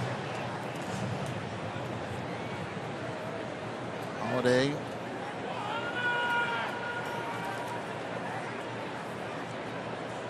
Has 31 games the first time out, but then he's missed 41 games with the re-injured the quad. A strike to Johnny Peralta. RBI, sac fly in the first, doubled in the third, reached on an error in the fifth. Here's the 0-1.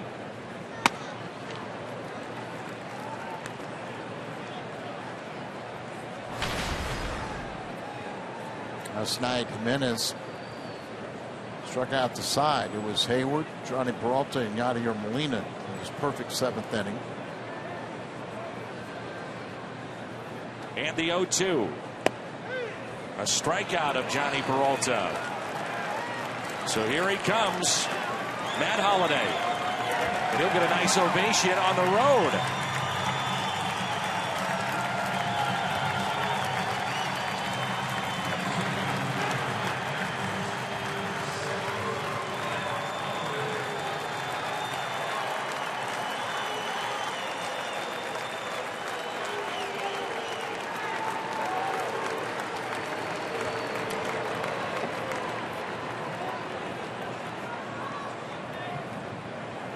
So 2 outs and nobody on. First pitch to Holliday.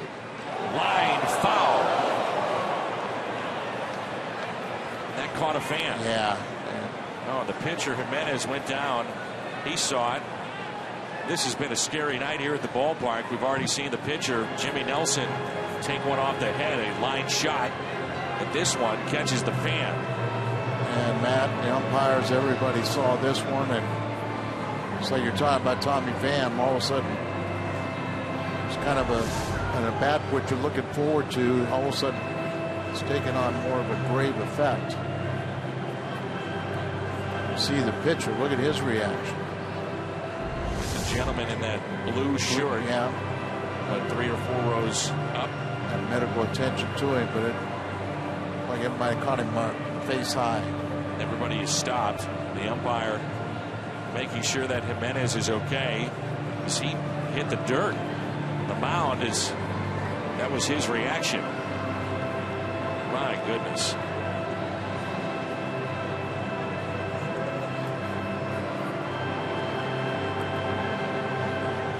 And you just don't see too many ball players wanting their families as close as the fans are trying to get to the field today. There has been a lot of talk that Major League Baseball will implement netting going down and extending beyond the background here, the home plate area, going past the dugouts. I'm not so sure that's a bad idea. No, I totally agree.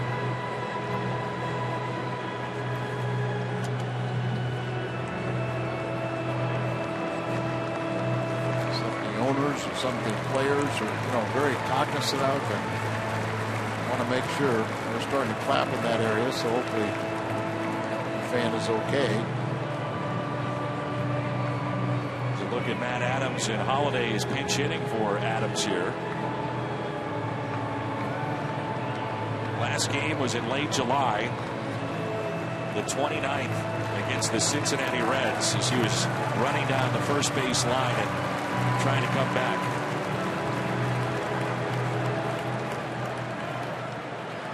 Thank goodness that fan is going to be all right, hopefully. Walking out. First pitch was lined into the seats. The next pitch, take it for a ball. 1 ball, 1 strike.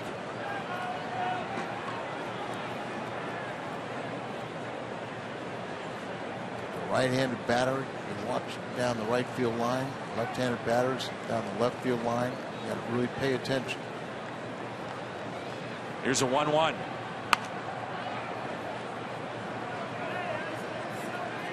See Holiday shaking the leg a little bit there.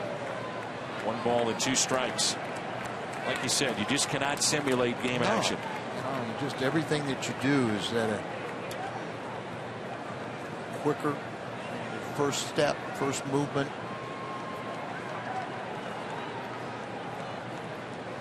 Here's a 1-2.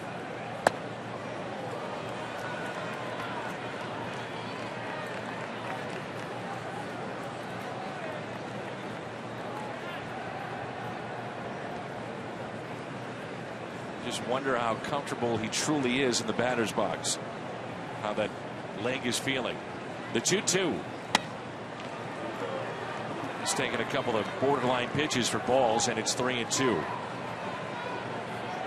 I'd just like to see something, mislocation, let it get his arms extended, something over the middle of the plate. They don't know that he's a low ball hitter. A 3-2 pitch. Holiday, a swing and a miss. It's still good to see him back. Time to stretch. 6-0 St. Louis.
Matt Carpenter, big night, 3 for 4, triple away from the cycle. Nelson left the game in the 3rd inning on the liner off his head, and Adam Lind is 2 for 3 with a couple of singles. It'll be Peterson, Segura, and Martin Maldonado against John Lackey, who was struck out 6, walked 2, has allowed 5 hits and no runs.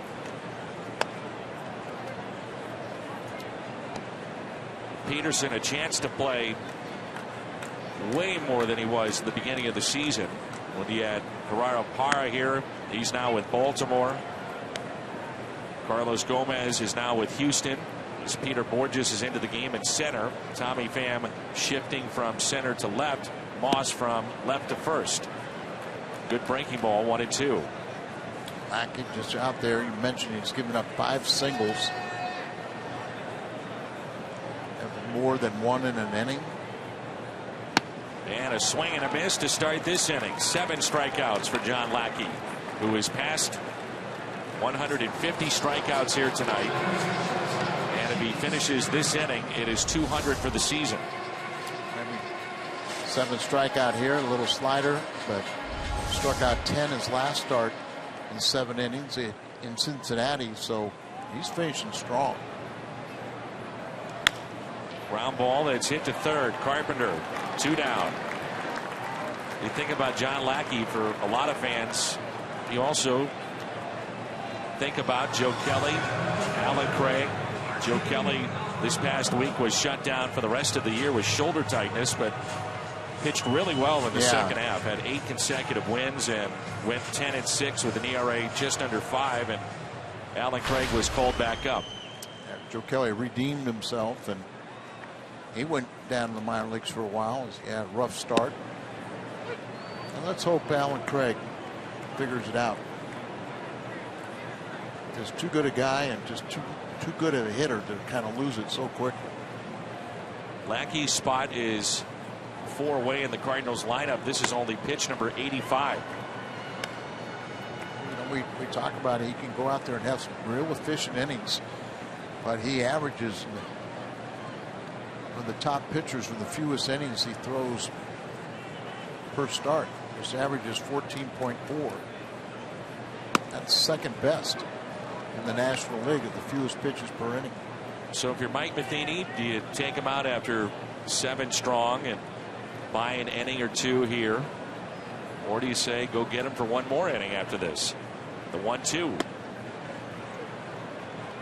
All that, of course, dependent on how he finishes up the bottom of the 7th.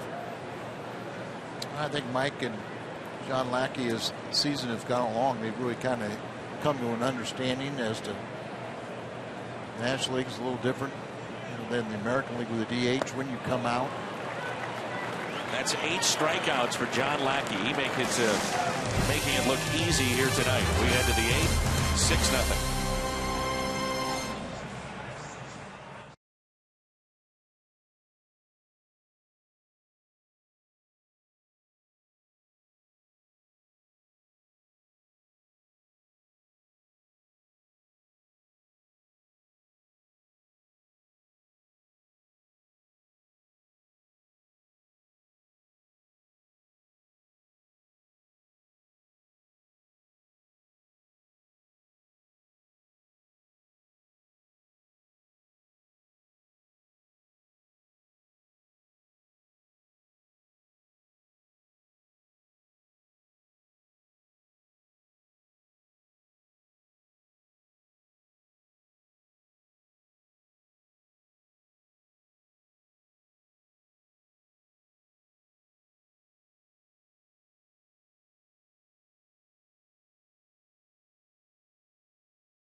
A Bomberitos Sports Update with Jim Hayes.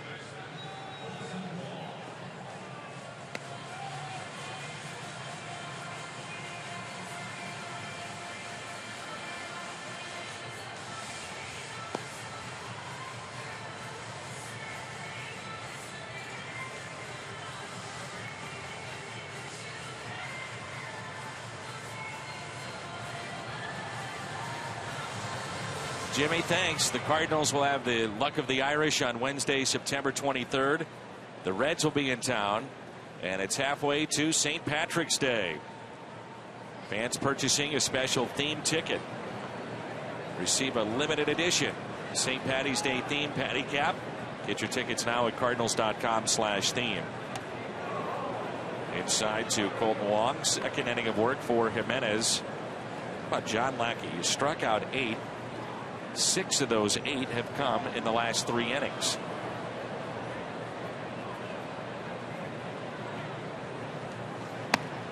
Our crowd tonight, 23,734. 23734.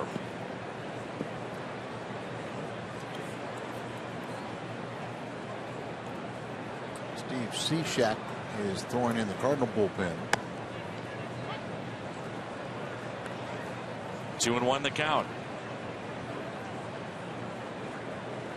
Colton Wong tonight is struck out and has a pair of singles. One to center, the other to right. Looking for something different, and it evens it up at 2-2. Jimenez made a statement the last two nights. He's struck out the side last night, the heart of the order. Struck out 2 of 3 batters faced here tonight. And Wong strikes out as he chased a pitch out of the zone. As promised earlier in our game, we have selected the Data Strong fan photo of the night. Tweet your strongest fan photo to the hashtag MW Data Strong Fan. And you'll have a chance to be featured in an upcoming broadcast brought to you by T-Mobile.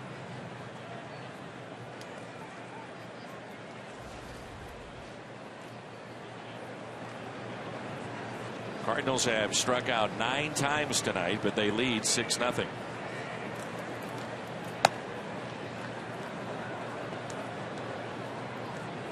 Cruz 0 for 3, but catching a shutout here.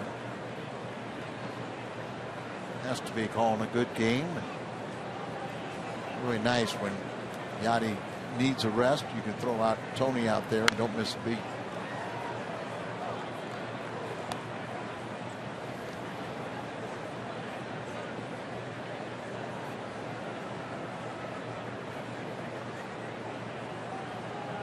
One ball, one strike. Grounded out to short, grounded to second, also flied out to right.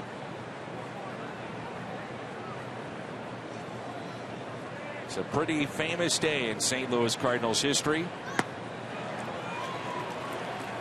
As Cruz swings through that pitch, 1-2.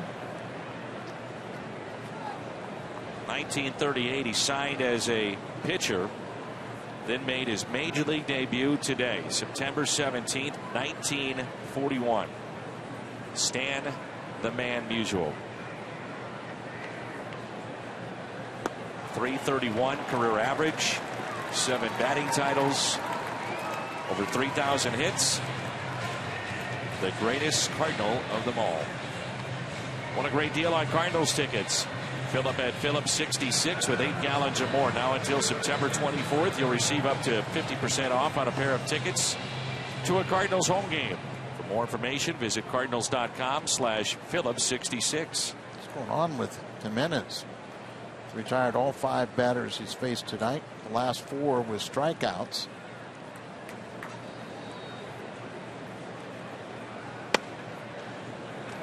That was a great shot that Tom Mee just had, our director of 4, 5, and 6.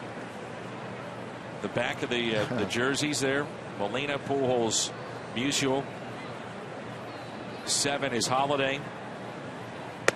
There's a famous picture in the Cardinals clubhouse from a few years ago when Stan was still with us. And Musial is right between Pujols on the left, Holiday on the right, and Stan the Man right in the middle. It's a great shot. Stan delivered that photo to me with his grandson. I looked out one day and I was giving his grandson a hockey jersey that he asked me to get signed. He said, "Oh, by the way, Stan wanted to give you this.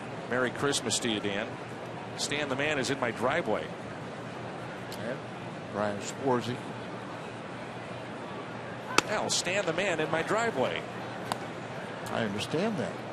But it's Stan the Man. I know, but did you go out and greet him? Absolutely. Okay, you didn't tell him to leave.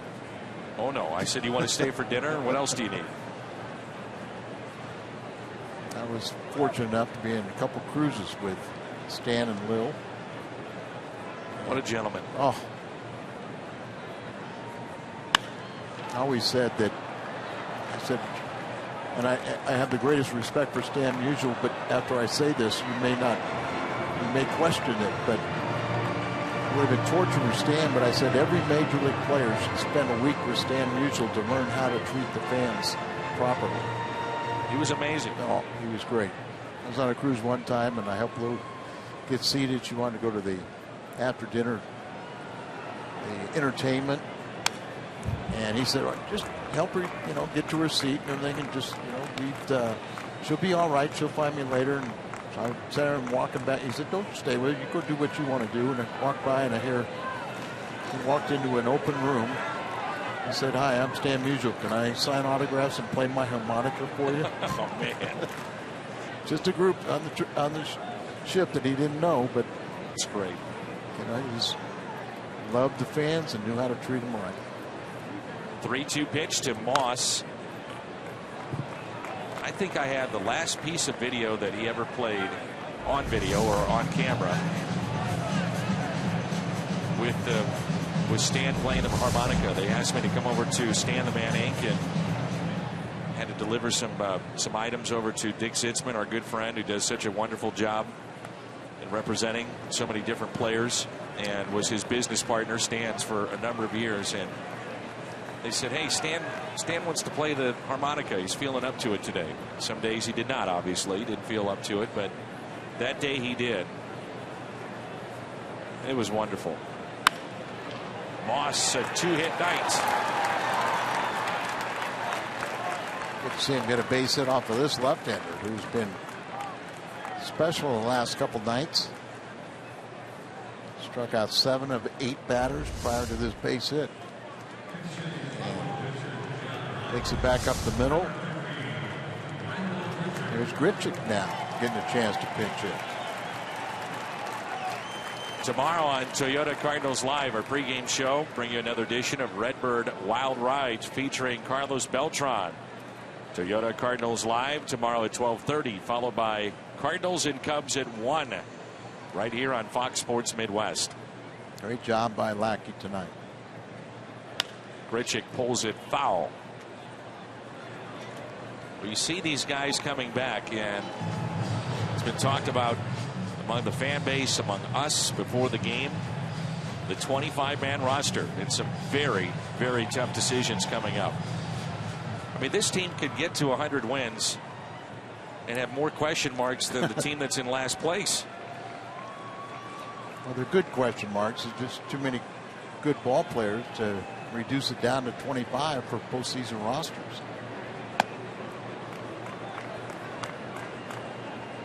We're starting to see some general managers now or meet on this in the winter meetings, but trying to determine, should we put a limit on how many players you can call up in September. Little chopper that's hit to short. Grichuk hustling down the line, and Segura couldn't get the exchange, and it's an infield hit.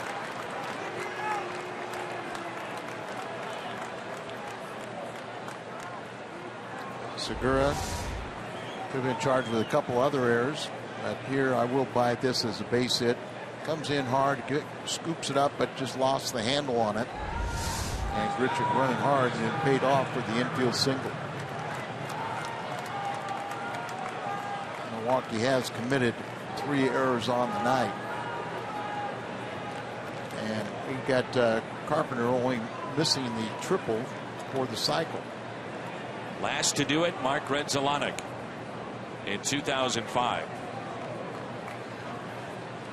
Prior to that, it was John Mabry in Colorado. And that was a natural cycle that Mabry's had.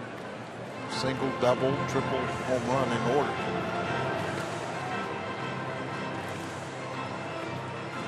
John had 3 different stints with the Cardinals. Talk about a guy that knew how to be a professional and didn't burn any bridges. You don't come back 3 times if you don't accept it right the first time. Very well respected throughout baseball. So 2 outs and 2 on. First pitch taken low. Carpenter is single to right in the first, a double in the third, grounded out to second in the fourth, and a long solo home run in the 6th, his 23rd this year.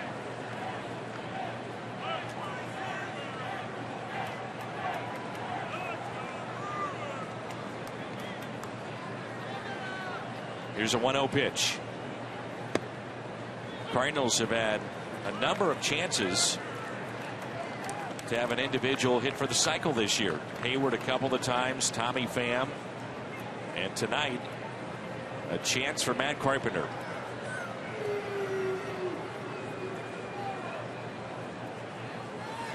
It's usually the triple that stops most guys. The 1-1. I always find it interesting. You'll say the next day, did you realize you were this or that away from the cycle? And most players say, no, I don't even realize it. Hayward said that to me a couple of times. I'm not sure I believe him. I'm not buying that one either. I'm just reporting what I hear. I know, and it's like they never read the papers. I said to Matt Holliday, do you scoreboard watch? Saying that today, and he said, are you kidding me? Of course. He said August 1 I start, if not before. 2-2.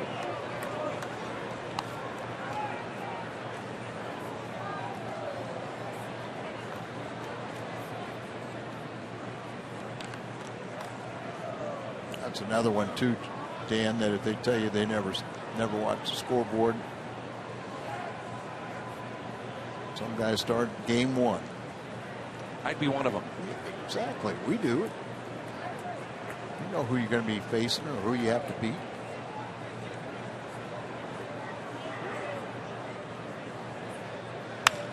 Carpenter with a line out to second base.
Baseball from Milwaukee is brought to you by Budweiser.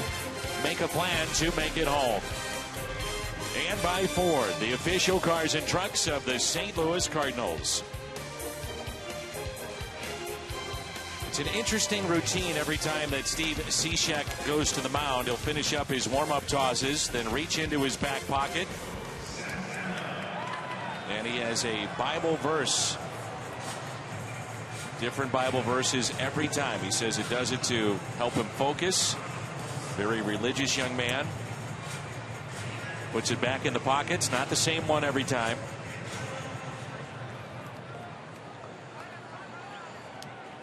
And it's also interesting. I was talking with Steve in the bullpen, or rather the clubhouse, as he comes out of the bullpen, as to why he does that, and also about his glove.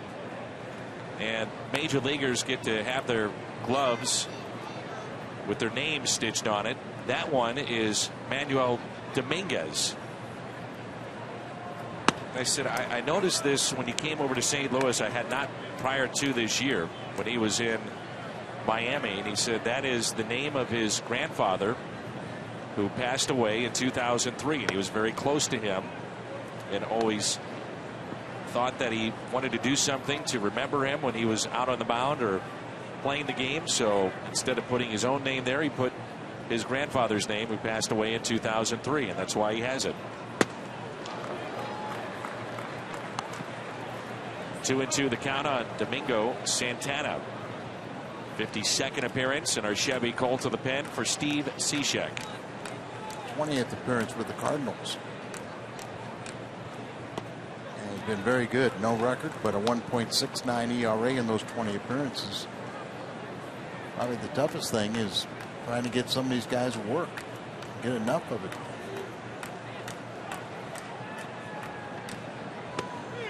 And a strikeout for Cishek to begin the 8th inning.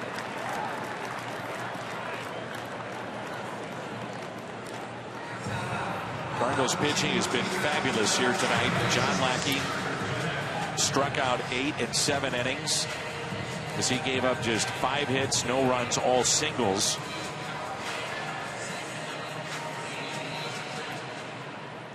And in steps Scooter Gennett.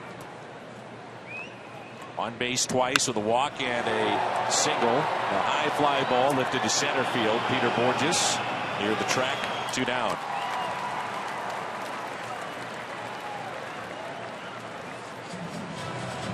Such a unique delivery, that of Steve Cishek.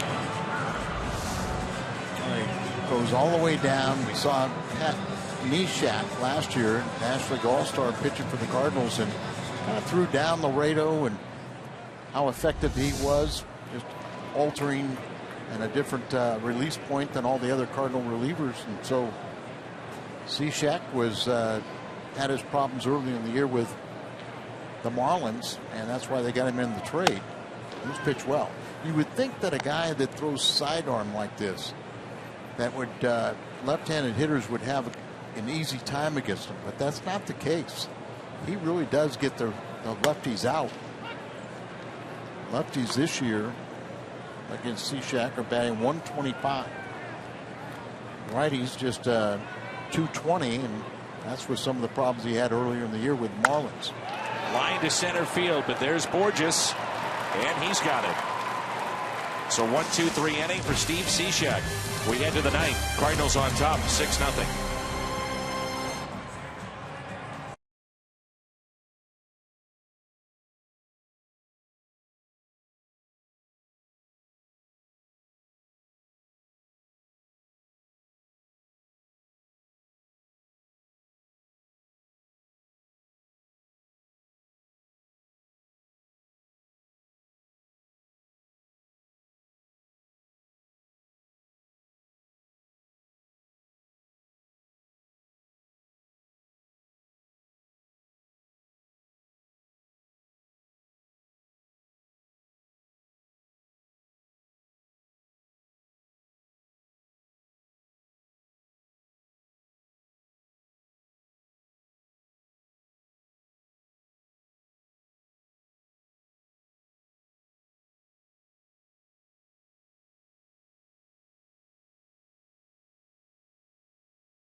Going great pitching by the Redbirds. Lackey in line for his 12th victory. This is Francisco Rodriguez, K-Rod, hitting for the 54th time. Good ERA, under 250. See 55 strikeouts and 50-plus innings. Has allowed 6 home runs. He signed late in middle of March. Re-signed up with the Milwaukee Brewers. And he's moving up the list on all-time saves. Rodriguez now is 7th on the all-time saves list, 382. How about Tommy Pham? That ball is scorched up the middle. Pham will make the wide turn around first base, and another good night for the youngster Tommy Pham. This is hit number 3. 3 for 5. Got the first RBI of the game when he hit a triple and scored Carpenter. In his second plate appearance, he scored Carpenter again with a double and RBI. Good series, 3 for 4 last night with a pair of home runs and a triple, 4 RBIs. Here's Jason Hayward, 13 hits for the Cardinals. And to think how this series began, depending on how game 1 transpired and what was happening in Pittsburgh, the Cardinals could have been just 1 game in front of the Pittsburgh Pirates. They played that doubleheader the other day. With a win here tonight, they would be 5 in front of Pittsburgh.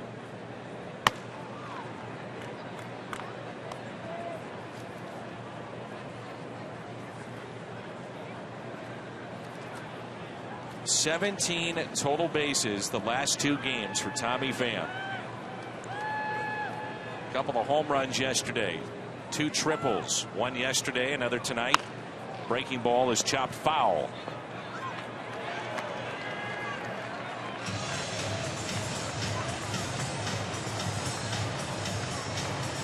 What could have been a lost season for Tommy Pham. He got off to a very quick start in spring training.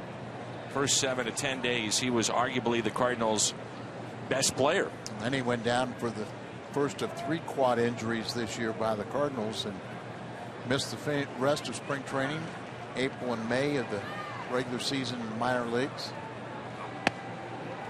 That pitch just a little bit low. Tommy hit well, over 320 in the minor leagues, and he's done a real nice job. And the last couple of nights, it just showed you what a great athlete he is.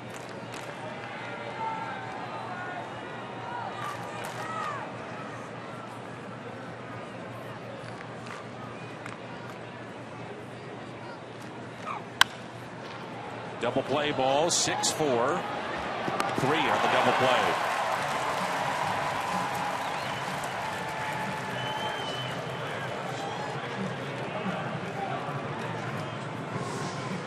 In April of 1925, Les Bell had 17 total bases in a 2-game period. Rookie, the Cardinals. Les Bell, April of 1925.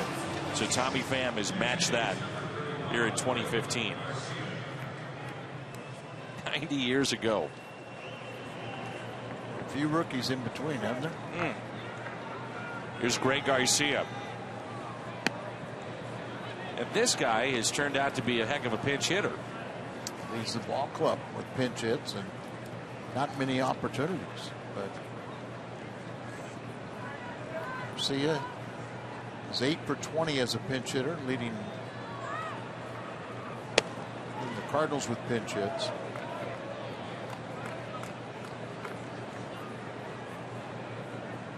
One of the other things too, Dan, is 3 of his 4 major league RBIs, they've either been game winners or game tying RBIs. So when he gets one, it's meaningful. Here's a 1-1. Yeah, Garcia 8 for 20 as a pinch hitter. One of the great moments and reactions this year was his pinch hit home run off of Pedro Strop earlier this season against the Cubs. Well, he never hit a home run in the minor leagues, and this year, and all of a sudden does it here in the tie ball game, wouldn't it? The 2-1.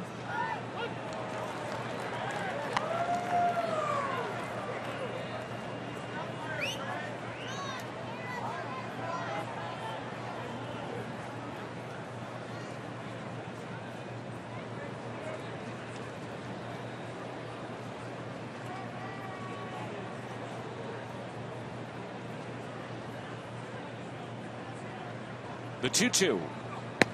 Fastball and a strikeout of Greg Garcia. Sends us to the bottom of the ninth. Cardinals will try to finish off a sweep when we come back.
Authority of the St. Louis Cardinals and may not be reproduced or retransmitted in any form. And the accounts and descriptions of this game may not be disseminated without the express written consent of the St. Louis Cardinals. Tommy Pham, big night. Along with Matt Carpenter and John Lackey as Greg Garcia stays in the game to play shortstop. Pete Kozma is your third baseman. Second inning of work for Steve Cishek. And it'll get Ryan Braun to start it. It's only a 10-pitch 8th inning for the Cardinals right-hander. A lot of guys down there in the bullpen that not getting much work and trying to keep them all sharp, but the starters are going deep in the game. You don't want to stop that. You know, Cishek at one point was down in the minor leagues as Kozma will make this play. He said his arm slot was really low with this unique delivery. Velocity had dipped considerably, and he said, I just tried way too hard to bring that velocity back up. He started yanking everything. He said he was flying open. The ball was just taking off on him. He says if he throws too low, his sinker doesn't sink. That funky delivery. 4 up and 4 down for Steve Cishek. Cardinals head to the pen. Randy Choate coming on.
La Russa. And he'll go with Randy Choate here. Needs a little work. Hasn't pitched in a little while, so you've got Randy Choate here. Well, you had Cishek hadn't pitched in 5 days. Here you get Choate hadn't pitched in 7 days. He'll probably get the one lefty, and then you have Mitch Harris warming up, who hasn't pitched in 7 days. So trying to keep these guys sharp, and not many innings to go around for a full bullpen. Jason Rogers going to pinch hit. Jason Rogers.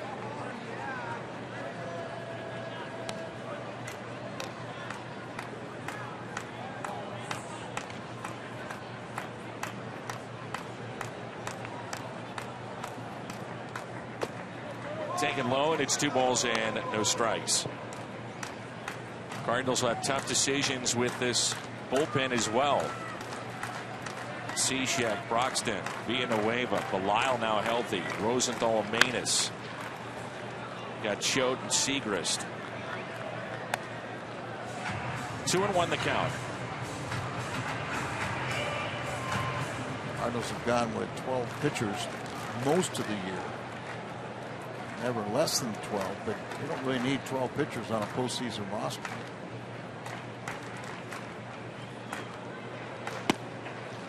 Two and two. Rogers leads their club with 11 pinch hits and 43 pinch hitting at bats. Fun and games of the bullpen. And a swing and a miss and a strikeout for Randy Choate. The injury news, by the way, with Jung Ho Kang, he actually underwent surgery tonight. And now Mike Matheny will go back to his pen.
He went 3 for 5 with 2 runs and 2 RBIs.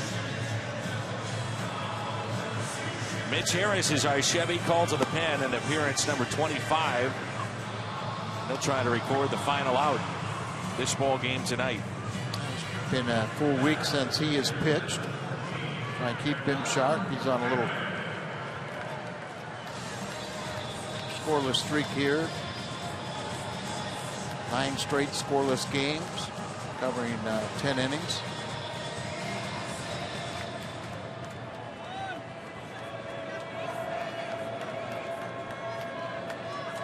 Perez on third baseman pinch hitting. And the first pitch by Mitch Harris is taken for a ball. Hernan Perez picked up from Detroit, started 2 for 33 with the Tigers and was released. Milwaukee picked him up. And hits a soft liner towards second. Look at the English on that baseball. Took a bad hop on Wong right before he got to gather himself, get into a good fielding position. The ball hit something, third quad or something, and then kicked to the opposite way. It was just the spin of the ball coming off the bat. He gets more baseball. How about another pitching change? I didn't think it was possible for Mike Matheny to get booed in this ballpark, but it happened, didn't it? It did. Here's Shane Peterson and a ground ball base hit to the right.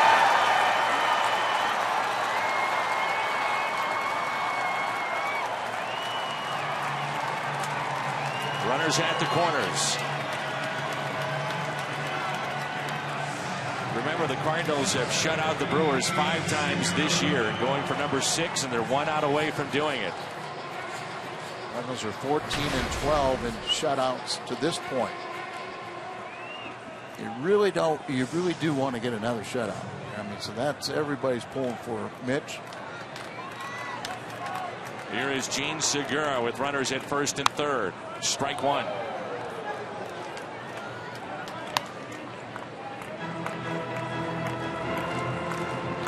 If the Cardinals hold on, John Lackey goes to 12-9, and the Cardinals have win number 92.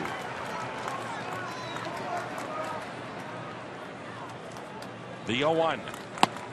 Now it's 0-2. And the Brewers down to their final strike.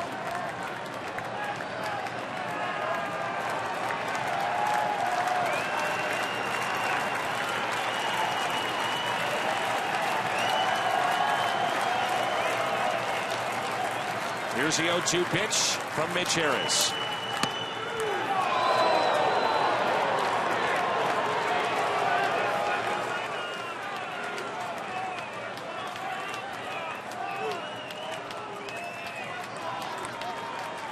Segura is 0 for 3 tonight. The Cardinals faithful on their feet. The 1-2 fights it off, stays alive. Very interesting year from Lieutenant Mitch Harris. And they got to the big leagues. Being drafted the Cardinals, he had a little obstacle. He had to go 5 years of naval service, midshipman, now the Naval Academy, and work his way back. The 1-2 pitch hit out of play. So 2 years ago when he showed up in spring training, he was throwing about 80 miles an hour and got back up to velocity about 95, and that first taste of big league action earlier. Mike Matheny really likes him. They want him to throw him more strikes. He went back down to Memphis. He did so, and he's getting a good look here in the final month. Here's a 1-2 pitch. On the outside corner, doesn't get the call. It's 2 pitches that Harris thought he had strike 3. 96 for that last delivery. Update on Jimmy Nelson before we're off the air. He remains in the hospital overnight for observation. Let's just hope he's going to be okay. 2 balls, 2 strikes with 2 outs and 2 on. The next from Harris. The runner was off with a pitch from first base.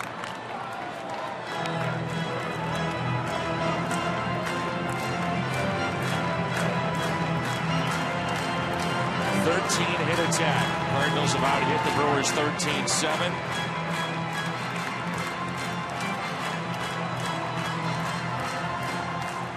I think the fork ball, that's what they call it. Here's a 2-2 again to Gene Segura. High fly ball into deep left, and that makes it 6-3.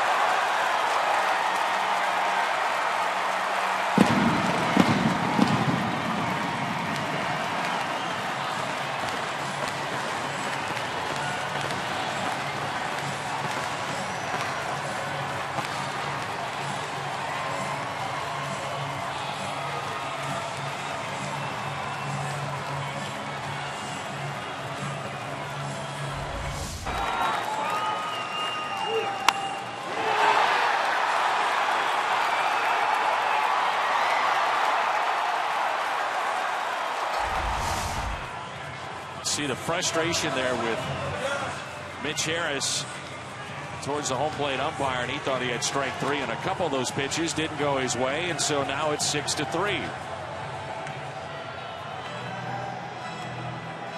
Not over yet. According to Fox Tracks, those pitches were outside the strike zone. And the Cardinals get a right-hander up and throwing in the pen.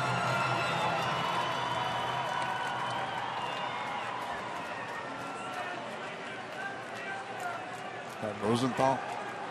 And that is the last thing that they wanted to do. Exactly. His 3rd game in a row. Going into Chicago in a funny series there.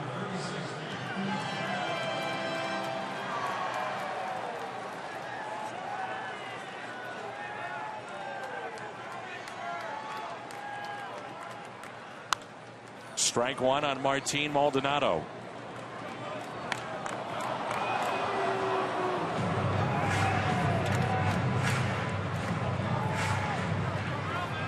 Cardinals had the off day on Monday. Their next one is going to be on October 1st. Here's an 0-1 pitch. High fly ball lifted into right center field. This should do it. And the Cardinals have a sweep here in Milwaukee. The lead is at 5 over Pittsburgh as we head to Chicago. Good ball game here. The Cardinals had to take care of business in their own right. They do so. They reduced the magic number to get into postseason to 2 over the Giants and 12 over the Pirates in the Central Division champions. On to the postgame show. All the highlights coming up. 6-3 the final.